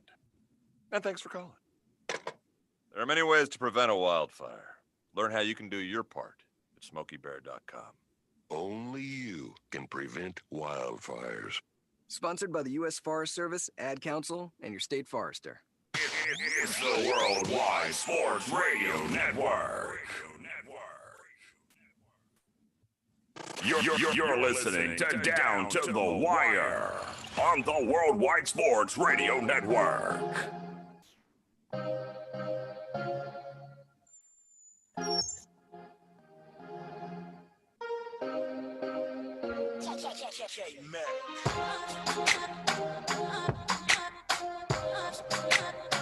As you guys know, this is Down to the Wire. I'm your host, Errol Marks, my co-host over there in Connecticut, floating away into the ocean, Speedy Petey, over there in Connecticut. Whoopie-doo. As you guys know, you can call us at 631-965-4990. You can also go to our website at www.worldwidesportsradio.com. And guys, you can download our app by going to iOS, WWSRN, or Android. Yes, the great Android, the one and only Android. Yes, Android, Worldwide Sports Radio Network. Well, Speedy, how did you like Loyal? He was awesome. He was definitely one of the best interviews we've had, one of the most unique kids, like we mentioned just before that. And he's got a unique family, unique questions, like you said, and a lot of great answers. He was very good. Yeah, well, you weren't. That's all I'm going to say about that. That's just me. I just think that you're a little out there, Speedy. But our next guest is even more out there, and we have the Beef on the line. What's going on, Beef? How are you, my friend? How are you, man? We want to talk about a guest that's a little out there. Out there? I am not out there, buddy. You're the one that tells people lies. Oh, I'm telling people lies. What lies am I telling people? I want to hear this. What lies am I saying? I'm not going to get into that because I don't want to embarrass you. You're not embarrassing me. It's nothing that I won't tell anybody on live radio. Let me tell you. Speedy knows. All I right. mean, anyways, what would you like to talk about? Well, Stevie's out there too, so but that's besides the point. So where do you see the New York Mets spending money this offseason? Well, here's a guy. What players Yeah, do you go. see that? Like I heard George Springer, I heard players like that. I heard DJ LeMahieu possibly go in, but I don't know if they're gonna, go after all those guys. I don't think they're going to go after. Josh, I want to give a shout out to Josh over there. And I know he's probably not listening because he heard his interview and that's what he wanted to hear. But I'm sure he's going to listen to this part because I'm going to tell him to listen to it. He's out of his damn mind. I know he's a Met fan, but he thinks that Bauer's going there, Springer's going there, Nolan Arenado, I heard. I mean, all these different guys. Well, those are the two guys that I heard that they were really interested with Springer and LeMahieu. So I'm not 100% sure if they'll be able to get both of them, maybe one of them, but I know they need a second baseman. So DJ LeMahieu is not going to the Mets. I think DJ LeMahieu, he always wanted to be a Yankee. He grew up a Yankee fan. He's there with the Yankees. Yeah. He's had 2 sensational seasons with the Yankees. I think the Yankees will pay him. I think eventually the Yankees will give him a 2-3 year deal worth about 22, 23 million. I think that's what he wants a year. I think the Yankees will be willing to give him that. So, but Cohen's willing to spend too. So Cohen's he might not go where the money is. I don't think Cohen is going to go after DJ LeMahieu because I think he's a Yankee. I don't think he wants to cause any ruckus with the other side of the Hudson. I don't see Cohen trying to smack the Yankees around. I don't think he's trying to compete with the Yankees. I think he's trying to compete with the league and the National League. And if the Mets are trying to compete with the Yankees, well, there's no comparison and there's no competitiveness to that. No, there is. You know, I'm not so saying there is, but I'm just telling you what I think. I'm telling you what I think. I just don't think Cohen is going to do that. I think Springer seems more likely of the guy that they're going to go after. That's the guy that I think they're shooting for. So I do believe the Blue Jays are two teams that I think are very interested in George Springer. Whoever offers him the most money is where he's going to go. And I think the Mets have the richest owner. They took $20 million off the cap with Robinson Cano. Oh, yep. Mm-hmm. I think it makes sense now to go after Springer and give him his $30 million a year because that's what he's going to get in the open market. He's going to get $30 million a year. He's the best center fielder in the league. You got to pay the best center fielder in the league. And besides, well, he's not the best. He's the second best because we know who the best is. It's Mike Trout. He's the best. But yeah, he's the best. Yeah, I would say Springer is second. Springer is the second best center fielder in baseball. And you want to put Aaron Hicks. They need a second baseman. So who are they going to go get? It's a good question. I think they're going to shift. I think well, first of all, they have the young kid. What's his name again? Andres Jimenez. Jimenez. I think it would make more sense to move Jimenez. To break him up. Yes, I think Jimenez will go to short. They'll trade their shortstop right now, and I think I think you put McNeil at second base because McNeil is a natural second baseman. That's what I would do. Mm-hmm. And get a third baseman. I think there are better valued third basemen right now that make more sense to be valued at the position that they're looking for than moving a guy or going after DJ LeMahieu and overpaying a guy. McNeil right now, you still control him. He's still under his rookie contract. I think McNeil makes sense over there. But he's up to. I mean, he's a little bit older though for a rookie. I mean, but he got hurt too, so he's coming off an injury as well. Yes, he's still young enough where that's still not really a big issue. The Mets need outfielder more and probably pitching depth, especially with their bullpen too. I think it would make you can get a valued third baseman to play for you right now. You can go after Gio Urshela right now from the Yankees. You add Gio Urshela over there, he's not going to cost you a lot. What is he going to cost you? $7-8 million a year, $9 million a year. I make that move. Gio Urshela is a Gold Glove defensive player. That's what they need. They need defense over there. And Gio Urshela can give you 20, 22 home runs a season in 162 games. I go after Gio Urshela. I think that would make sense for the Mets. You move Gio Urshela over there. You put McNeil at second, and then you put Jimenez at short, and then you trade your shortstop for a pick or whatever you want to get in the outfield to help Springer out and what you have over there. And you got to pay Conforto too. So that's something that they have to do too. Yeah, but I still think they need another pitcher because you don't know what Syndergaard's going to look like. Well, hold on one second. You say they need another pitcher. Well, they have Noah Syndergaard, and I'll probably be back half the season, quarter of the season into the season. They're going to have Noah Syndergaard. You don't know what he's going to be like. He's Noah Syndergaard. He's like that anyway, though. Yeah. No, Noah Syndergaard is he torn his ACL, his UCL. He's going to be a better pitcher when he comes back. More power. He's going to throw the ball even harder now. I think hope so. You're right. No, he is. I mean, if that's the case, I hope you're right. And I still don't trust Stroman. And say what you want about the guy, I just don't trust him. They're not. That's why I don't think they're going to go after a pitcher because if you look at their starting rotation, they have a pretty good rotation on paper. It's still really good. They only have one number one, and that's DeGrom. That's fine. That's all you need. Two number ones. There's not many of them. I mean, you have like a 1 and a 2, and I don't even know if Syndergaard's a 2 right now. Stroman was a 2 with the Blue Jays in the American League. He is a 2. Noah Syndergaard is a 2. He could be a 1 on another team. So you really, I mean, with the three pitchers that you have right now, you want to get a fourth pitcher, you could bring in, you could go after a fourth pitcher, like an older pitcher that's or something like that. yeah, like somebody that can, you can fill in a spot that, could be part of your rotation. But I don't think you need a Bauer. I don't think you're going to go after that kind of money. It doesn't make any sense. Well, I'm just saying, I just don't know how Syndergaard's going to be after this injury. That's my own concern. I mean, I just don't know Syndergaard how will be well fine. he's gonna Syndergaard will be fine. Trust me. The Mets better worry about. They better be worried about signing him next year. That's what they need to worry about. Well, I don't trust Matz at all one bit. Well, yeah. Here's the thing: if you put Steven Matz as your fifth guy, what does it matter? What does he matter? He's better than most fifth guys on most teams. If you put Steven Matz at 5, I mean the Mets expected Steven Matz to be a third guy. He's now. Honestly, he's like a fifth guy on that roster. You bring in a veteran pitcher that is available that you can get on the cheap. You can get like a $7-8 million pitcher, $9 million pitcher. You bring him in. You still have what's his name again from the Cardinals, who you can move into the rotation. What's his name again, Speedy? Who came from the Cardinals? From the Cardinals? No. Oh, Waka, you're talking about. Michael Waka. You could move Michael Waka as your fourth pitcher, which they did in this season. You put Michael Waka as your fourth. Then you have DeGrom, Syndergaard when he comes back. Right now you put Stroman at number 2. And then your last guys, you have Waka, and then you have Matz. I think that's a great rotation. I mean, it's not the rotation. It's relief pitching that the Mets need. They need more relief. Yeah, but I mean, they did fix it a little bit last year with some, but I mean, not like they should have. But they need. You're right. They need to spend money in the bullpen. So they do. I think Betances is gone. And I do not. I mean, Edwin Diaz, I do not trust him at all. I never will. That was one of the worst trades they ever made. I think Sandy Alderson will trade Diaz before the season. I'm saying he should.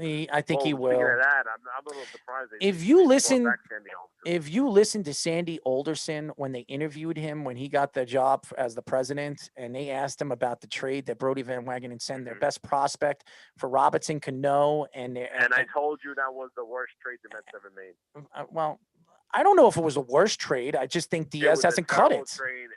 It was a terrible trade. We don't even know what that player is going to be in the MLB. We don't even know what he is. He looks good right now in AAA. I just had a bad feeling about it, and my gut feeling was right on that one. He looks good in AAA, but we got to see him in the major leagues. We don't know what he's going to be. So as of right now, Sandy Alderson made a huffing and puffing sound where he thought Brody Van Wagenen is an idiot. That's what he pretty much said. You don't trade away a prospect that good a prospect for a 30-something-year-old washed-up second baseman. And Diaz, who had one good season. I like Diaz. I still do. I know you still like him, but he doesn't have it. Not in New York. Not in New York. I bet you go somewhere else and he'll be successful. He could. Some players like that. They can't play in New York. It's been proven plenty of times. It's weird because the Mets aren't a winning organization. What does it matter? Why are you under stress? But it's still New York, but the cameras are still on you. It's New York. It's the same thing. New York. New York. You know how it is. New York, and you know how it is. New York. We're in New York, baby. Yeah. We're in New York. I've always had some of the big name relief pitchers anyway. I hope he does spend money because I'm tired of seeing this people. Listen, Speedy, we're Yorking. We're Yorking. Okay, we're New Yorking. We're New Yorking. Anyways, as you guys know, we are talking to the Beeve in Bayshore. He has his own thoughts to sports, a lot of crazy ones. So you might hear one before he gets offline. So that would be interesting. This is the same guy that told me a couple of weeks ago that Ezekiel Elliott is a better running back than Curtis Martin, which is a joke. He is a better running back. You're out of your damn mind. Oh my God. He's more talented. You're lost. You are absolutely lost. I knew you were going to bring that up. Yeah, because you're lost. How could you say Ezekiel Elliott is Curtis Martin, even anywhere close to the same type of player as Curtis Martin? He's not. He's going to have Curtis Martin was the top 15 performance-wise running back, which is what Zeke is this year. Yeah, you're talking about one of the best running backs to ever play the game, one of the top 10 best running backs to ever play the game, and you're comparing Ezekiel Elliott to him, who can't even run in the McCarthy offense. Give me a break. Curtis Martin never had a season this bad ever. You're on drugs, man. I know. Listen, man. If I want to bring you some reefer, I'll bring you some reefer. You want some drinks? Speedy can bring you the beer. He likes to test them. You need it. Your Coors Light, it really doesn't work for you. It's Bud Light, not Coors No, Light. it's Get it right, Coors buddy. Light. Don't lie to people. You're a Coors Light fan. Don't. How's mom, by the way? You're an idiot. Oh man, as you guys know, we're talking to the Beeve. So what do you think of your Yankees? What do you think they should go do? It's a good question. I think the number one target, the number one thing they need to do is DJ LeMahieu. That's the number one target. Make sure you sign the batting champion, the guy that really runs that offense. He everything moves through him in the offense now. So it's not Giancarlo, it's not Aaron Judge, it's not Gleyber Torres, who's a sensational player. Well, I'm worried about Judge. That guy can't stay healthy. Well, I'm worried about a lot of players that can't stay healthy. I think if Judge, listen, I think the Yankees baby Judge, and I think this year, I think you'll see Judge again. I think you'll see him hit 40 home runs this year. He's a great player. He has all the talent in the world, and he's such a big guy that he gets hurt so easily. It's injury prone. He's got to stop rubbing the knob of his bat in his ass. That's what I think he needs to stop doing. Maybe. I don't know. I think he's lost a little bit, but that could be a big problem for Mr. Aaron Judge. What about their starting rotation? Their pitching. Listen, it's going to be a good question what the Yankees do now that Morton signed with the Braves. I was very surprised about that. Yeah. That didn't make any sense in my eyes why the Braves wanted him. I mean, the Braves have a good pitching staff as of right now. You're adding another pitcher who doesn't pitch well in the regular season. Made no sense. But that's just me. I think the Yankees got to look at. I would bring back James Paxton. I think James Paxton. He still could be an elite pitcher. I do believe that. I still think he could be a 1 or a 2 for the Yankees. You won't have to pay him a lot of money because he missed the whole season last year because of injury. So you can bring James Paxton on a 10 or a 14, $15 million contract. Bring James Paxton back for a year, see if he gets back to normalcy, and then you can decide what you do with him next season. As far as Tanaka, let him go. Masahiro Tanaka, let him go. Well, that was another rumor that I heard that the Mets might go after. They should. They should. Tanaka would be a good 4th starter for the Mets. He would be good. That was another rumor. He could fit with the Mets. You put him over there. You won't have to overpay him. I think Masahiro Tanaka, you can probably get him for 14, 15 million a year. They might do that too. I wouldn't be surprised if they did.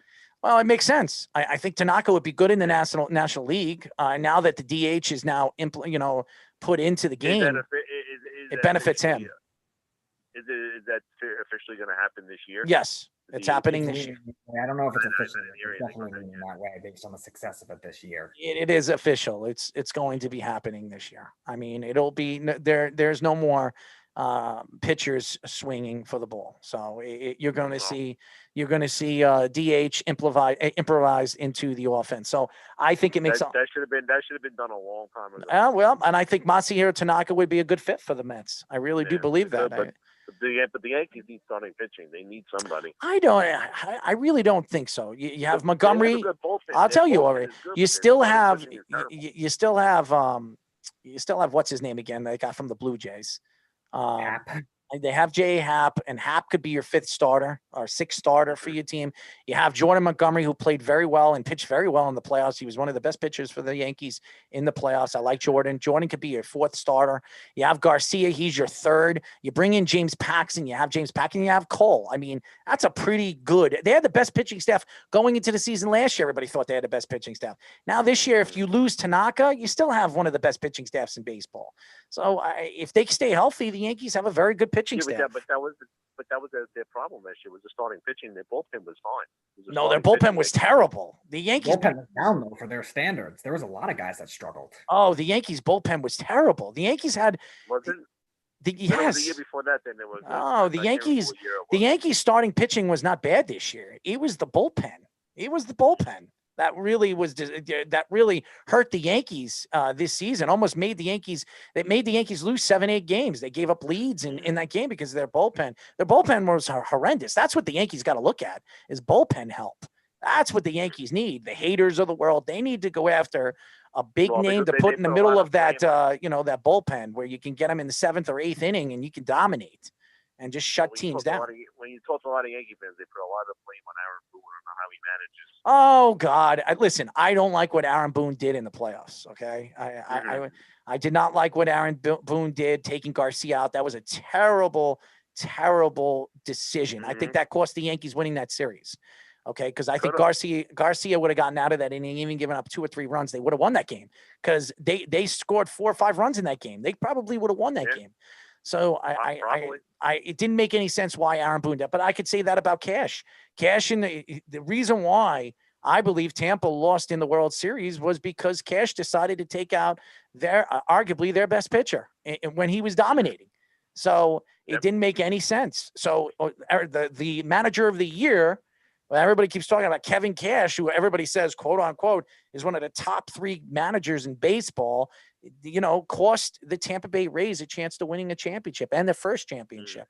So again, you can say that about all good managers. You're going to make mistakes. It's how you come back. A lot of Yankee fans don't think Boone's a good manager. So. Well, if Boone doesn't win a World Series or get the Yankees in the World Series next year, Boone will be fired.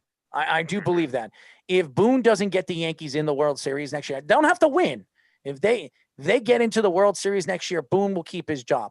If Boone doesn't get to the World Series next year, I believe the Yankees will fire him. So, but he doesn't have to win the World Series. Just get to the World Series. They got to get to World Series. They have to. They just paid Cole, who was dominant in the playoffs. Cole was he was worth every penny the Yankees gave him. He really was. I mean, you cannot blame Garrett Cole on why they didn't get to the American League Championship and go to the World Series. That was strictly Aaron Boone's just managing in the game that they should have kept Garcia in the game. That cost them the series. All it takes is one mistake, guys. In any sport, it takes one game, one mistake. Once you lose that game, momentum goes to the other team, and that's what cost the Yankees. It was momentum. The Yankees are a much better team than the Tampa Bay Rays. They have much, much, much more talent than the Tampa Bay Rays. I mean, it's not even close. It is not even close. The American League. No, I mean, the Yankees going into the season, the Yankees were the best team. After the World Series, who Sports Illustrated put up the betting line over there in Vegas. Right after the World Series, the Yankees are expected to win a World Series again this year. Even with the offseason, they're still picking the Yankees to go win the World Series. So they're the favorites of winning the World Series next year. So they have a tremendous amount of talent. It's just getting over the hump and getting timely hitting. And they have to bring DJ LeMahieu back. They have to. Absolutely have to. That is the most important move. What do they do with Sanchez? They're going to trade him. Too, right? They're going to trade him. I know they arbitrated him. They got Sanchez for $8 million for arbitrating Sanchez and getting one of the best catchers in baseball, offensive catchers in baseball for $8 million. That's a steal. Okay. Well, here's another. I mean, I would take him on the Mets because they're catching. I think the Yankees, if they can get Yadier Molina on the team, and I think they could on a cheap. I think the Yankees will trade Gary Sanchez because you don't need offense from the catching position. If Molina can give you 10 home runs and give you a 270, 260 batting average or 250 batting average, and he's a lights out catcher for the pitching staff, the Yankees will live with his bat. They will live with his bat, especially with Giancarlo and all the players they have in the field that can hit the ball. I mean, that's another player I would take on my team. Who? Sanchez is not going to the Mets. The Yankees will not trade him to the Mets. They will not do that. I'm just saying that I would take. They could get him in free agency when he becomes a free agent. I mean, I think that's next year. After next year, he becomes a free agent. This is his arbitration year. The Mets year. don't have a catcher either. They have no catcher. Well, I'm not saying Sanchez is that good, but he's better than what they have. The rumors right now, Beaver, they're interested in James McCann. Mm-hmm. James McCann's a good guy, good defensive player. He can hit for average. I mean, he's not a power hitter, but he's a guy that can hit. I mean, Sanchez is a power hitter. Him and JT Realmuto are the only catching power hitters in baseball. They hit a home run or they strike out. Oh, they do. Not JT Realmuto. He hits for average. He doesn't strike out a lot at all. He's almost a 300 catcher. I mean, how many catchers hit 300? I mean, he hits 300 consistently almost, and he steals bases. He hits for power. He's a great catcher. I mean, he's as 5-star as you can get him at the position. I mean, he's as good as anybody, and he's the best catcher in baseball. And I know the one guy, Josh, over there, who thinks that I don't want JT Realmuto. I would go after Springer and JT Realmuto, and you guys are set. I mean, you got your catcher and you got your center fielder. You get the best catcher in baseball, and you get the second best center fielder in baseball. You're ready to go. You're ready to go. You got two people in your lineup that can hit for average, hit for power, and then you have all the other guys, Alonso, and right now, if you look at, he had a down year. he'll hit 30 home runs a season. He's not a 50 home run hitter. I don't know. No. The balls were juiced. How many times does anybody have to know that? The balls were juiced. They were juiced. And there are facts that the players, even they said it. They said it in the playoffs that the balls were completely different in the playoffs than they were in the regular season. So and it was less home runs hit in the playoffs. You wonder why. And yes, better pitching, but there's always less home runs in playoffs. Yeah, but there was a significant turn of home runs. Even the pitchers said the ball was easier to grip in the playoffs. So I think it had a lot to do with it. Trust me. But nevertheless, he's not going to hit 50 home runs a season. He's not that type of player. No, he's not a Giancarlo. He's not a power hitter like that. I mean, if Giancarlo plays 160 games, he's hitting 40 or more home runs. Easy, hands down. Saying Alonso will still hit 35 home runs probably. I think he's a 30, 35 home run hitter. That's what I think he is. And that's still a power hitter, though. No, I didn't say that he isn't. I think Pete Alonso is a great power hitter. I just think he's not in those areas where you can say, hey, if Aaron Judge played 160 games, Aaron Judge is going to hit 50 home runs. He is. I mean, if he plays 160 games.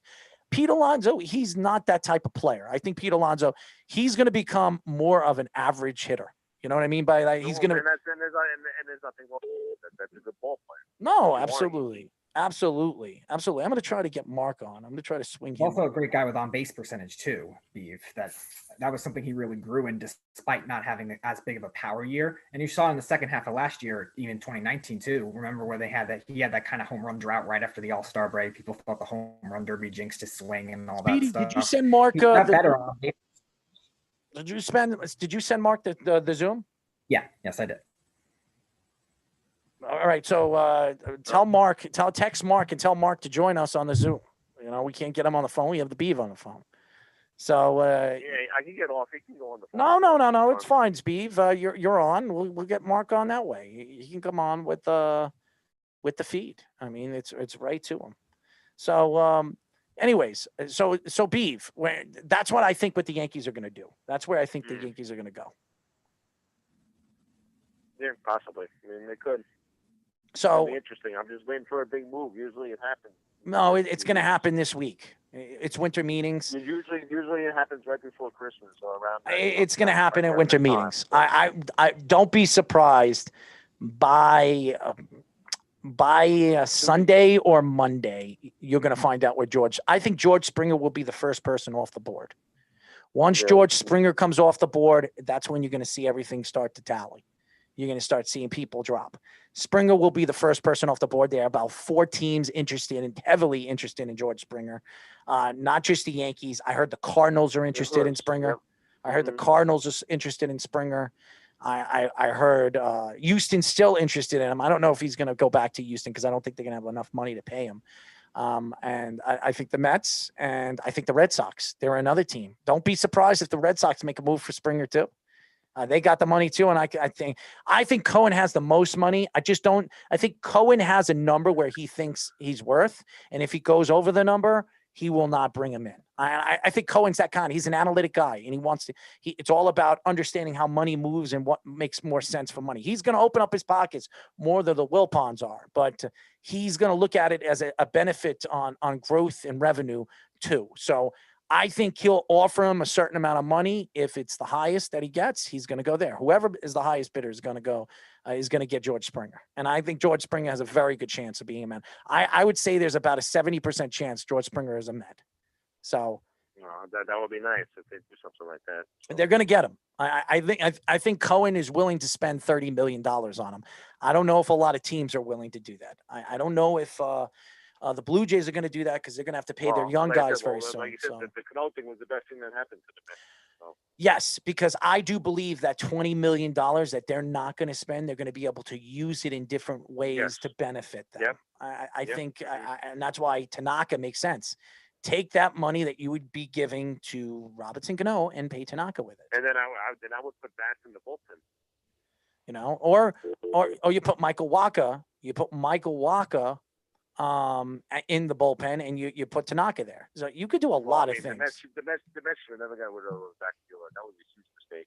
It was. And Zach Wheeler did look good with Philadelphia. He did. He looked good. He did, and that was a huge mistake. And I said it from the beginning, that was a dumb move. The Mets, I said this, and I'll say it again. Zach Wheeler, he is the most talented pitcher out of all the pitchers, even DeGrom. He had more. You always been saying that. Yes, but better than Wheeler. I know. I'm not saying DeGrom isn't better than Wheeler. I said he's talented. I know. I think he has more talent. He's got more pitches than Zach than Jacob DeGrom, and I think that's what makes him very interesting. That's what makes him a good fit, and why he should have stayed with the Mets. And yes, I think they're going to regret it, because I think eventually they're going to see Philadelphia in the playoffs, and they're going to have to face Zach Wheeler. And Zach Wheeler, he's going to look at it as disrespectful. And if Cohen was still in position, I think Zach Wheeler would still be a Met. I really do believe that. Oh, 100%. Yeah. We had stupid management. We had stupid owners and stupid management. No, if Noah comes back, and he's strong, he's going to re-sign Noah. He will play Noah. I know he will, but we have to see what he looks like, because I just don't know what he's going to look like after this injury. So, Speedy, what's going on with Mark? Is he coming on? He said that he can't get on the Zoom because he's driving. So, all right. So, Mike, we're going to let you go, bud. That's fine. You got it. No problem. Thank you for joining us, bud. Great. By the way, Dallas sucks. Thanks. Shut up. Now Dallas can get a good draft pick. So. You're absolutely right. Dallas sucks, and the Jets are horrendous. So there you go. No, there's no word for the Jets right now. They're horrendous. I just gave you the worst possible word that you can give the Jets. Horrendous. I think they're worse than that word. I'll come up with a new word for them. I think horrendous is as bad as it gets. That's it's worse than terrible. That's worse than terrible. It's horrendous. So you're absolutely right. Right. Guys, have a good one. Later, bro. Get Mark to call the show. We'll get him on again, and we'll put him through. Anyways, I want to go quickly into the NFL games this week. I'm trying to pick up the games over here and talk about it, because we're going to have Mark Everett joining us in just 1 second. I'm going to put him through. The Dolphins and the Jets, the game that really stood out to me was the Patriots game. It really did, because you say whatever you want, and I don't think the Patriots are making the playoffs, and the Cardinals the last 2 weeks have been horrendous. They have not looked good. And I can't blame Kyler Murray, because it's not Kyler Murray. Kyler Murray has played well. The defense is completely fallen apart in games. The defense gave up in the overtime, which cost them the game. It really did cost them the game. I thought the defense should have played harder, should have put more pressure at the line of scrimmage. They did not do that. They played safe. They played prevent defense, and you don't do that in overtime. It's like a playoff game. Yeah, you're expected to win. I don't know what they were doing. And Bill Belichick, he eats them up alive when you play prevent on Bill Belichick. He throws those light, short passes, uses his running backs, conquers and controls the clock. And the Cardinals lost the game with 50 seconds left of the game, 40 seconds left of the game in overtime. And the Patriots are still in this, guys. They're still in this. Now, do I think the Patriots are going to make the playoffs? Their division is really tough. It's crazy to say that. The AFC East is really tough. You got Miami right now. They're playing great football. They're 7-4. Miami's got to lose 2 games in a row for them to even come back. And I don't know if Miami's going to do that. They're playing good football. And the Buffalo Bills. I mean, the Buffalo Bills have been sensational, and they're one of the best teams right now in all of football. And I don't know. And it's crazy to say that. I hated when Cynthia Freeland and Dave came on the show and they told me Buffalo, and they were right. Buffalo is. And it's been very, very impressive what Buffalo has done. It really has. You have to give Josh Allen, who has become a world-renowned quarterback, one of the best quarterbacks in football. You could say whatever you want. The last 2 weeks, Josh Allen's been one of the best quarterbacks in the league. And he's showing it. He slowly but surely showing you guys why a lot of people thought he was the best quarterback in that draft class. Anyways, we have Mark Everett on the phone, and he's driving. What's going on, Mark? Hey, guys. What's going on? How are you? Speedy, stop taking off your headset. You're making too much sounds over there. Mute your damn stuff. Calling me on the other line. Oh, don't take off your headsets. Do it with take one headset off if you're answering the phone. Don't do it with two. It's going to make a squeaking sound. Anyways, Mark, what's going on, man? How you guys doing? Yeah, I'm doing all right. You know, it's actually snowing down here now. It's snowing in Alabama? Really? It is. How is it snowing in Alabama? Freezing. It is. Anyways, let's down here when yeah. When it gets icy, it gets really dicey because they don't have any type of equipment to handle any of this stuff. All right, Mark. So we're gonna get you on your segment, and we'll get into what you want to talk about. Hold on one second. This is Mark It Up. All right, Mark. Are you ready? It's time for Crunch Time. Yeah, it's time for crunch time. There we go. I like that. It's time for crunch time. What do you think, Speedy? Is it time for crunch time or Mark It Up? Always time for crunch time. It's always time for. Well, we're definitely in the crunch right now with good old Mark Kelly. Are you ready, Mark? I'm ready again. Are you taking shots? How was your Thanksgiving? My Thanksgiving was all right, man. It was all right. A little bit of fighting with the family. I mean, my brother and sister got into a pretty deep, interesting fight when they were here, but all in all, it was all right. Nothing. But enjoyable, Mark. Thanks for that. I'm still with my family now, and definitely very enjoyable, even though it was a little different. I hope yours was very good too, Mark. I don't think he hears you, Speedy, because he's on this line. Anyways, Speedy says his Thanksgiving was great with his family. Anyways, are you ready? Okay, good. Anyway, here we go. So did you guys see the article I wrote about the SEC and ACC championship game? That's going to be obviously it's on December 19th, on the same day. And right now, the playoff brackets or the playoff standings at college football, it should really be the top four: Alabama, Florida, Clemson, and Notre Dame. Which means essentially on December 19th, you'll have a playoff before the playoff because those four teams will be playing each other. And for those of you who are hoping that the four best teams will play, they actually will play. And in essence, one of them will be knocked out from each conference. Now, the worst case scenario would be for the college football playoff. And this is why it probably is best to advance the 8 teams for this 1 year. Because if Florida and Florida and Clemson win, then you would have Clemson with 1 loss, Notre Dame with 1 loss, Florida with 1 loss, Alabama with 1 loss, Texas A&M with 1 loss, and then who do you take?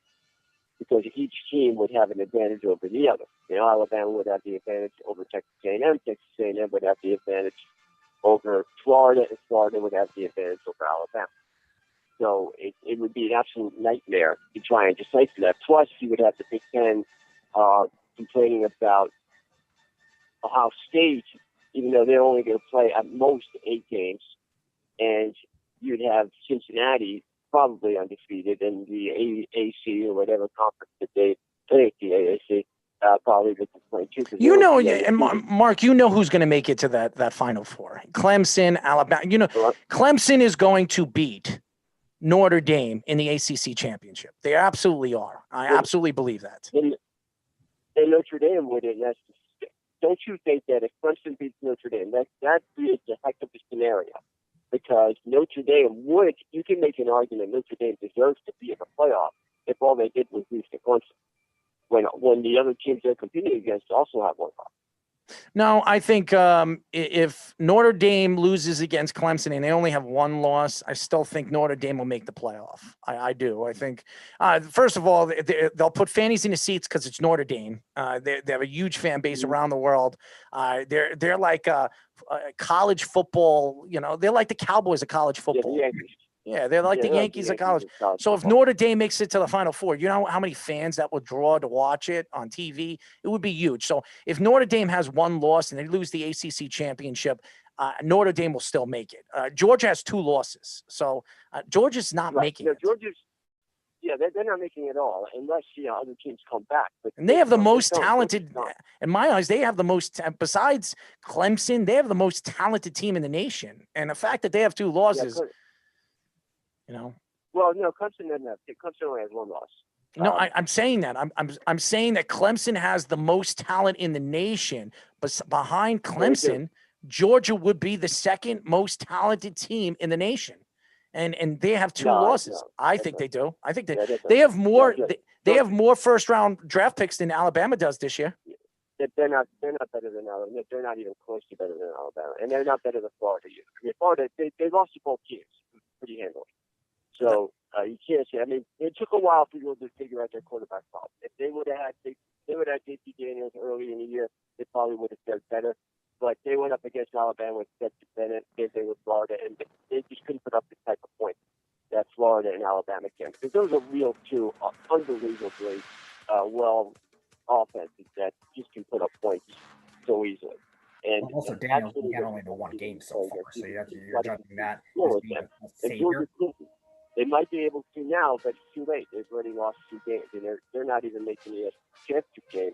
Where when you look at Texas A&M, their argument is that they only lost to Alabama, and they get an advantage because they don't have to play in the SEC championship game. But the other thing is can they make it to 10 games? The SEC is going to have to schedule them opposite the SEC championship game to the 19th. Otherwise, they won't be able to reach 10 games. And if they don't, that's going to weaken their case. So I would, the SEC has already come out and said that they want all teams in their conference to complete a 10-game schedule. Mm-hmm. Well, so I think that would be hard to do. Georgia, they're absolutely done. But I think that if they did have a talented team, it's just that they couldn't figure out the quarterback problem. Well, I will say this.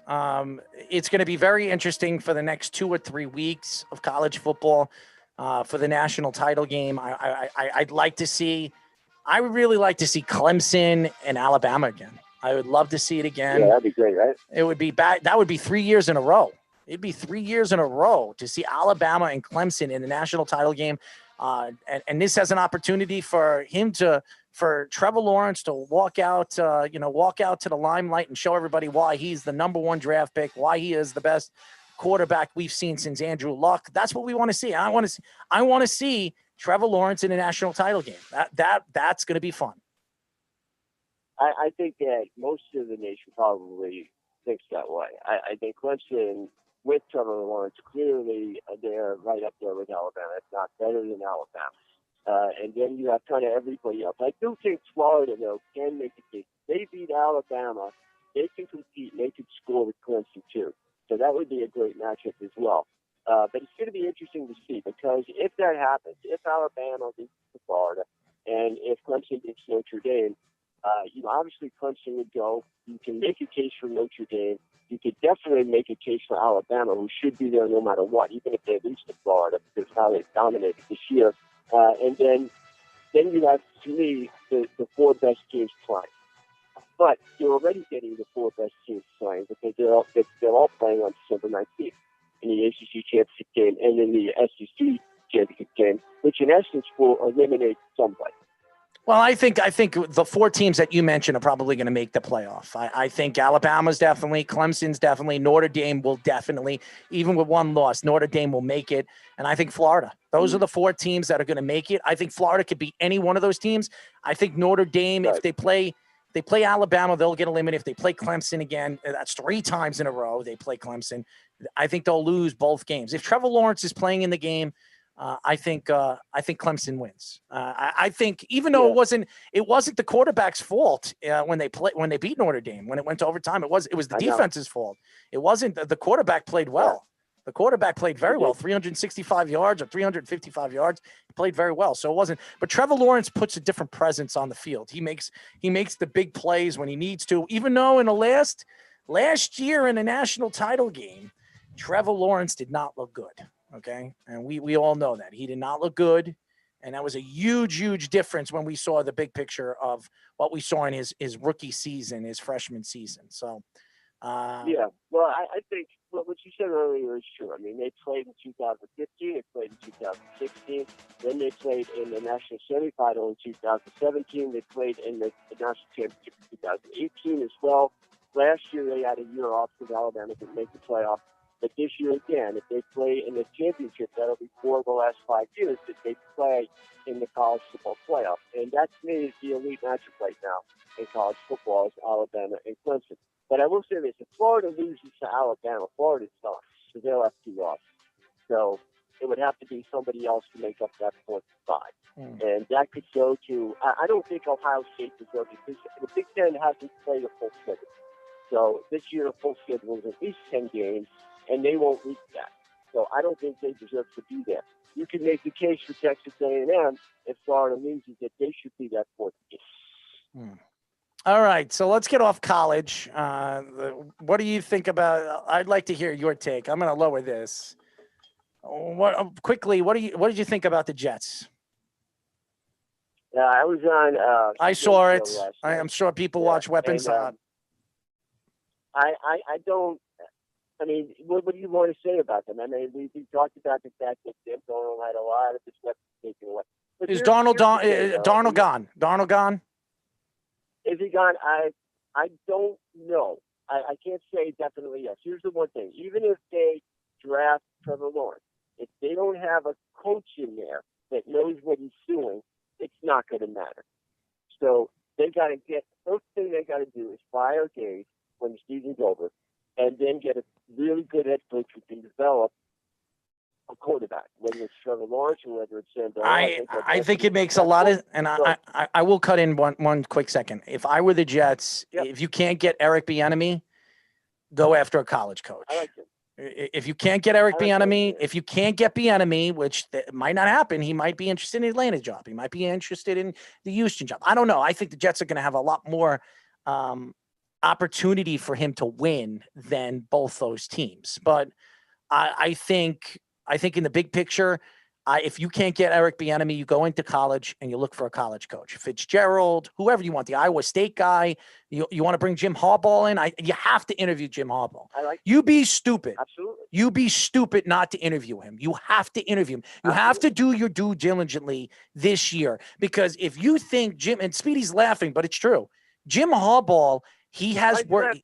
No, he's just giggling because I've been saying this, and now everybody's starting to talk about Jim Harbaugh being a good fit. Absolutely, I would love Jim Harbaugh. I think would love him to be there. I think Jim Harbaugh is a perfect fit. You first of all, he worked with Andrew Luck. You bring him in with Trevor Lawrence there, or if he says, you know what, let's not get Trevor Lawrence. I can fix Sam Darnold. I can fix him. I can make him into a star quarterback. I did it with 2 quarterbacks that weren't. I did it with Alex Smith and I did it with Kaepernick.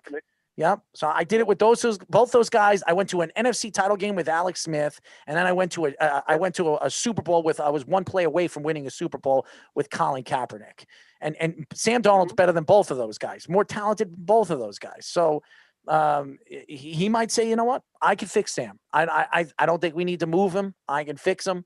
I can bring him. I'll come in and I'll change the whole team around, and that's what I think could happen. But all in all, I don't think the Jets are going to allow, or Joe Douglas is stupid enough not to draft a guy that can change your organization for the better for the next 12 or 13 years. And Trevor Lawrence is the most talented quarterback we've seen come out of the draft in a very, very long time.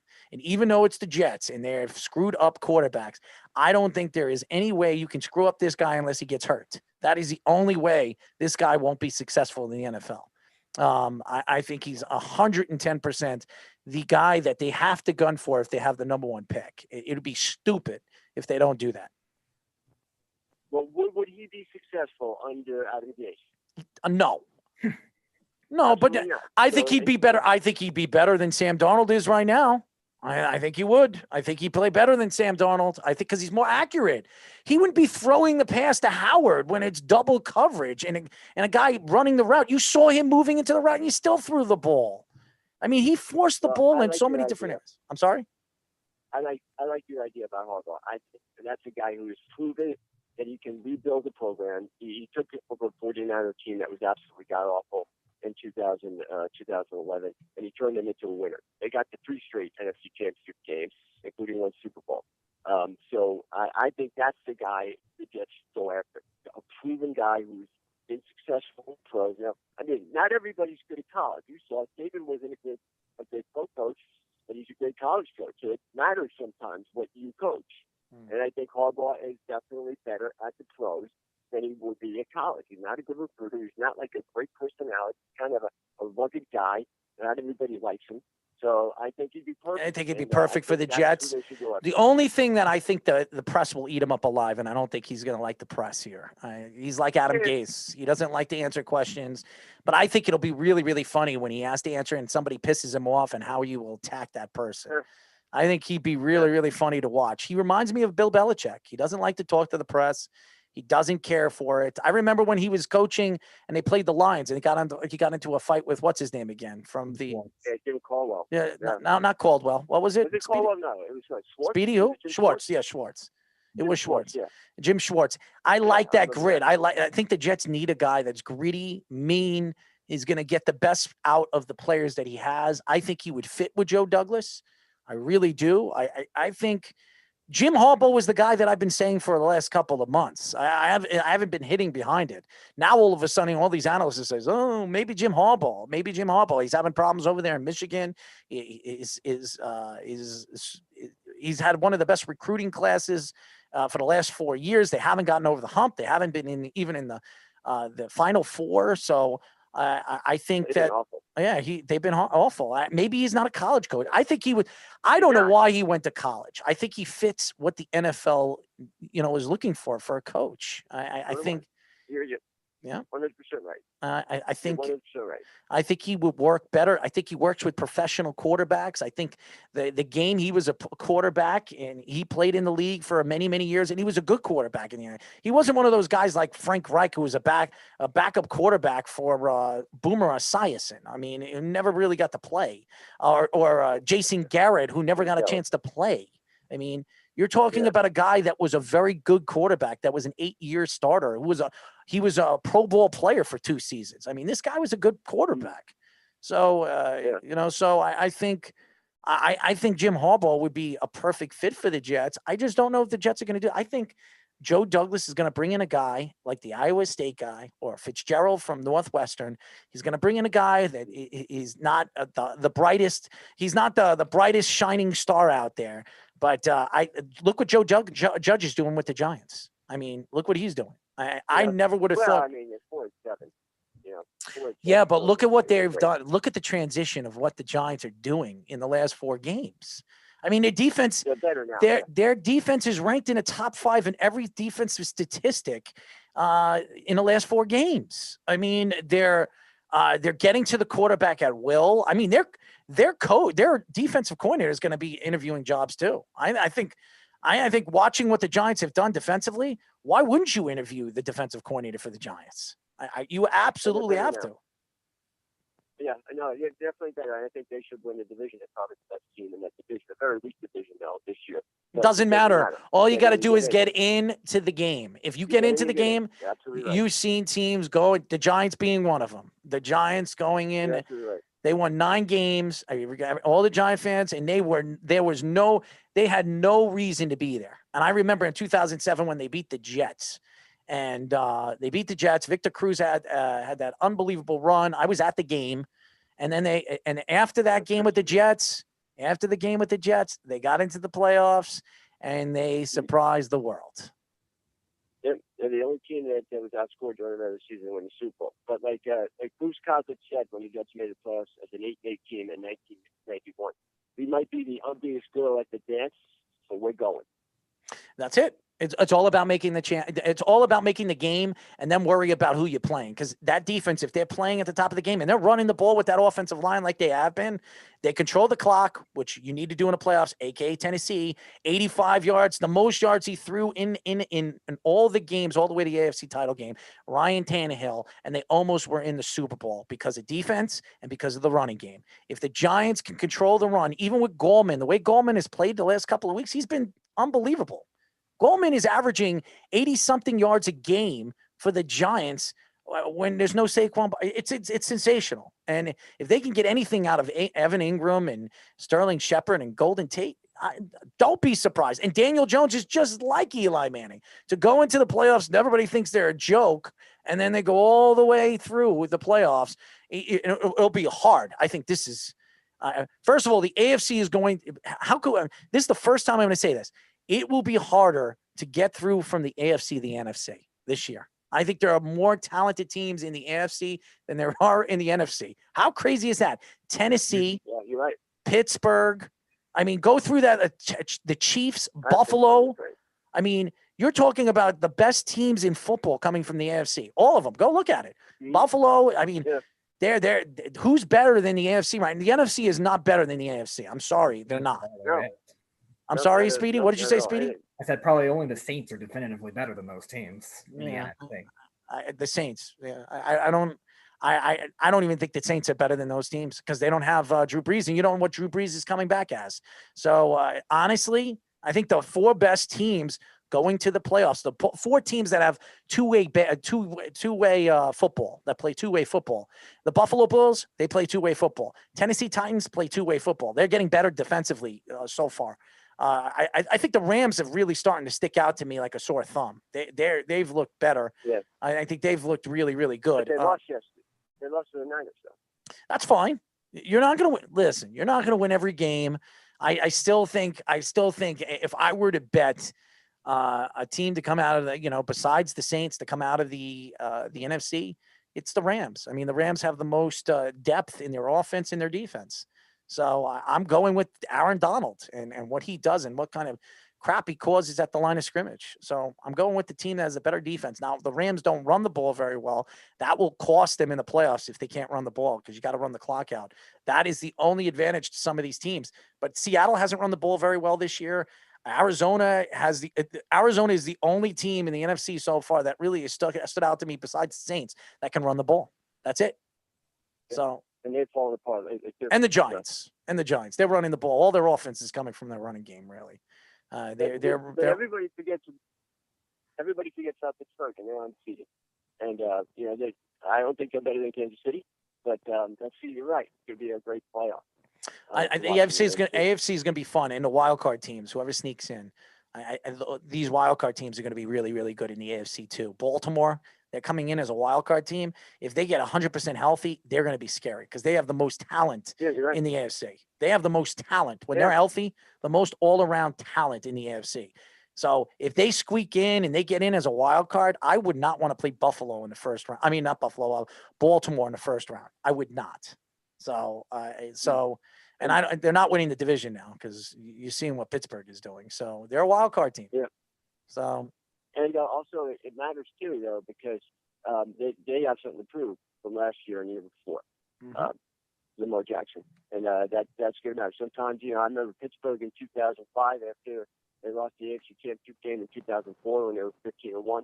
They went in as a 6-seed wild card and made it to the Super Bowl and won the Super Bowl under Bill Cowher. Same thing with the Broncos in '97. They were a wild card seed. Yeah. And they won the Super Bowl. Well, it's going to be. So it can happen. Yeah, it's going to be very interesting. I think even the wild card teams are better in the AFC. You would have the Indianapolis Colts, who was a very good team. They lost against Tennessee yesterday. They're a very good team, and they have one of, if not the best defense in football. And Baltimore being the other team. You have look at those teams: Baltimore, Indianapolis, the Chiefs, Tennessee, Pittsburgh, Buffalo. I mean, they're stacked. The AFC. When have we said that the AFC is stacked? I mean, this is it's been a long time. Yeah, and you're looking at the AFC East. The AFC East is really, really good. I mean, you have the Patriots trying to squeak in there too. I mean, and the only team that stinks is the Jets. Man. Yeah, no. Well, some things never change. Oh man, never change. Only the team that stinks in that division. Who would have figured? Thank you, brother. I appreciate it. You're welcome. And I'll talk to you next week. All right? Absolutely. Mark, Kelly, Everett, mark it up. Great guy, great insights. Before we go, I just want to say one thing. Obi Toppin, okay? And I said this in the beginning, and I'll say it again. Obi Toppin has been practicing. Guys, go check out the YouTube coverage, the videos that he has been posting, the dunks, the shooting ability that this guy has. If this guy keeps practicing and he's working out right now before the OTAs even start or whatever, there's no preseason this year, but practices start. They're already training together, him and Powell. That kid looks really good. He looks really good. He can shoot threes. He has a good jump shot. He's got a good release point. He's Amari Stoudemire-esque, just a better. I think he's just a better player than Amari Stoudemire. Not as big. Amari was a 6'10", 6'11" guy. He's 6'8", 6'9", but his game is like Amari Stoudemire. And I'll tell you this right now, his game is very alike to Amari. I just think he's going to be a better shooter, a better three-point shooter. Yeah. I think he could be better. He's probably a better passer than when Amari was a young player too. Yes, I think the kid's going to be a star. I think the Knicks got it right with him. I really do. I think this is a good move by the Knicks. I think Obi Toppin's going to really brighten up the city lights, and I think he's going to be a fun player to watch. As long as he stays healthy and those knees hold up, the way he plays his game, that's what scares you, the jumping ability. Jumping a lot, it puts a lot of pressure on his knees. That's what scares me. But besides that, I mean, who doesn't think that Obi Toppin is going to be a good player in the league? I think he will be. I really do. I wouldn't be surprised if he wins Rookie of the Year, too. I wouldn't be surprised because I think the Knicks are going to play him a lot. I think they're going to find a way to trade Randall before the season. I really do believe that. But and by the way, I didn't say this. The Knicks are gunning heavily after John Wall. I've been reading some stories, even more stories than the weekend from the Weekend Crunch. They are absolutely trying to get John Wall, and I'm not surprised, being that they have the assistant coach from Kentucky. This is the Kentucky Knicks. I mean, they're all Kentucky players. And they brought Michael Kidd-Gilchrist in over the weekend, defensive player that he fits perfect. He fits like a glove for Thibodeau, a wing defender that the Knicks have been looking for years. I think he's going to be a good fit. I think he's going to be a good fit. He doesn't have any offensive game, but I think he fits very well for the wing defender that the Knicks are looking for. I think he's going to make Kevin Knox better because he's kind of the same player as Kevin Knox. He really is. I don't think Kevin Knox has an offensive game.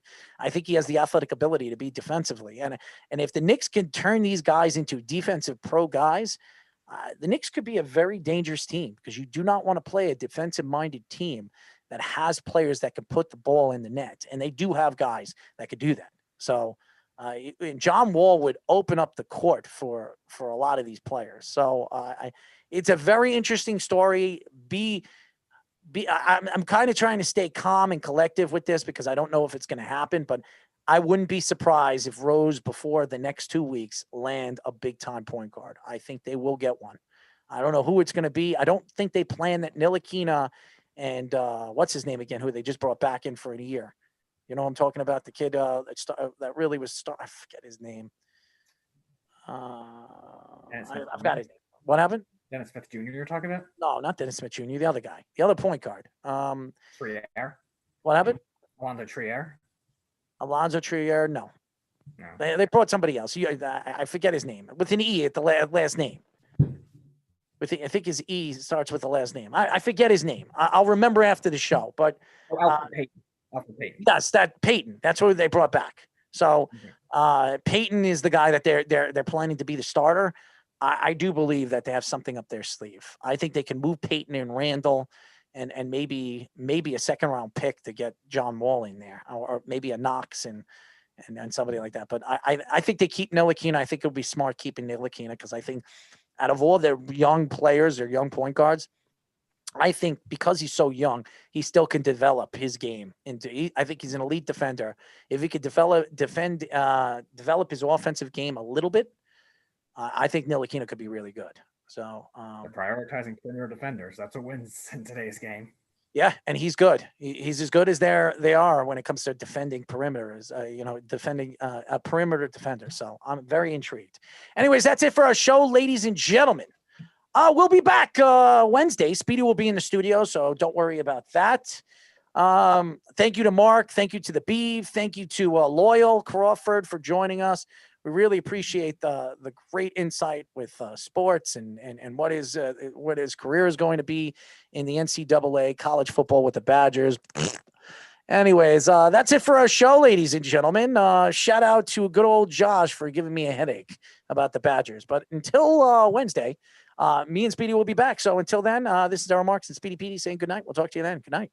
You're listening to the Worldwide Sports Radio Network.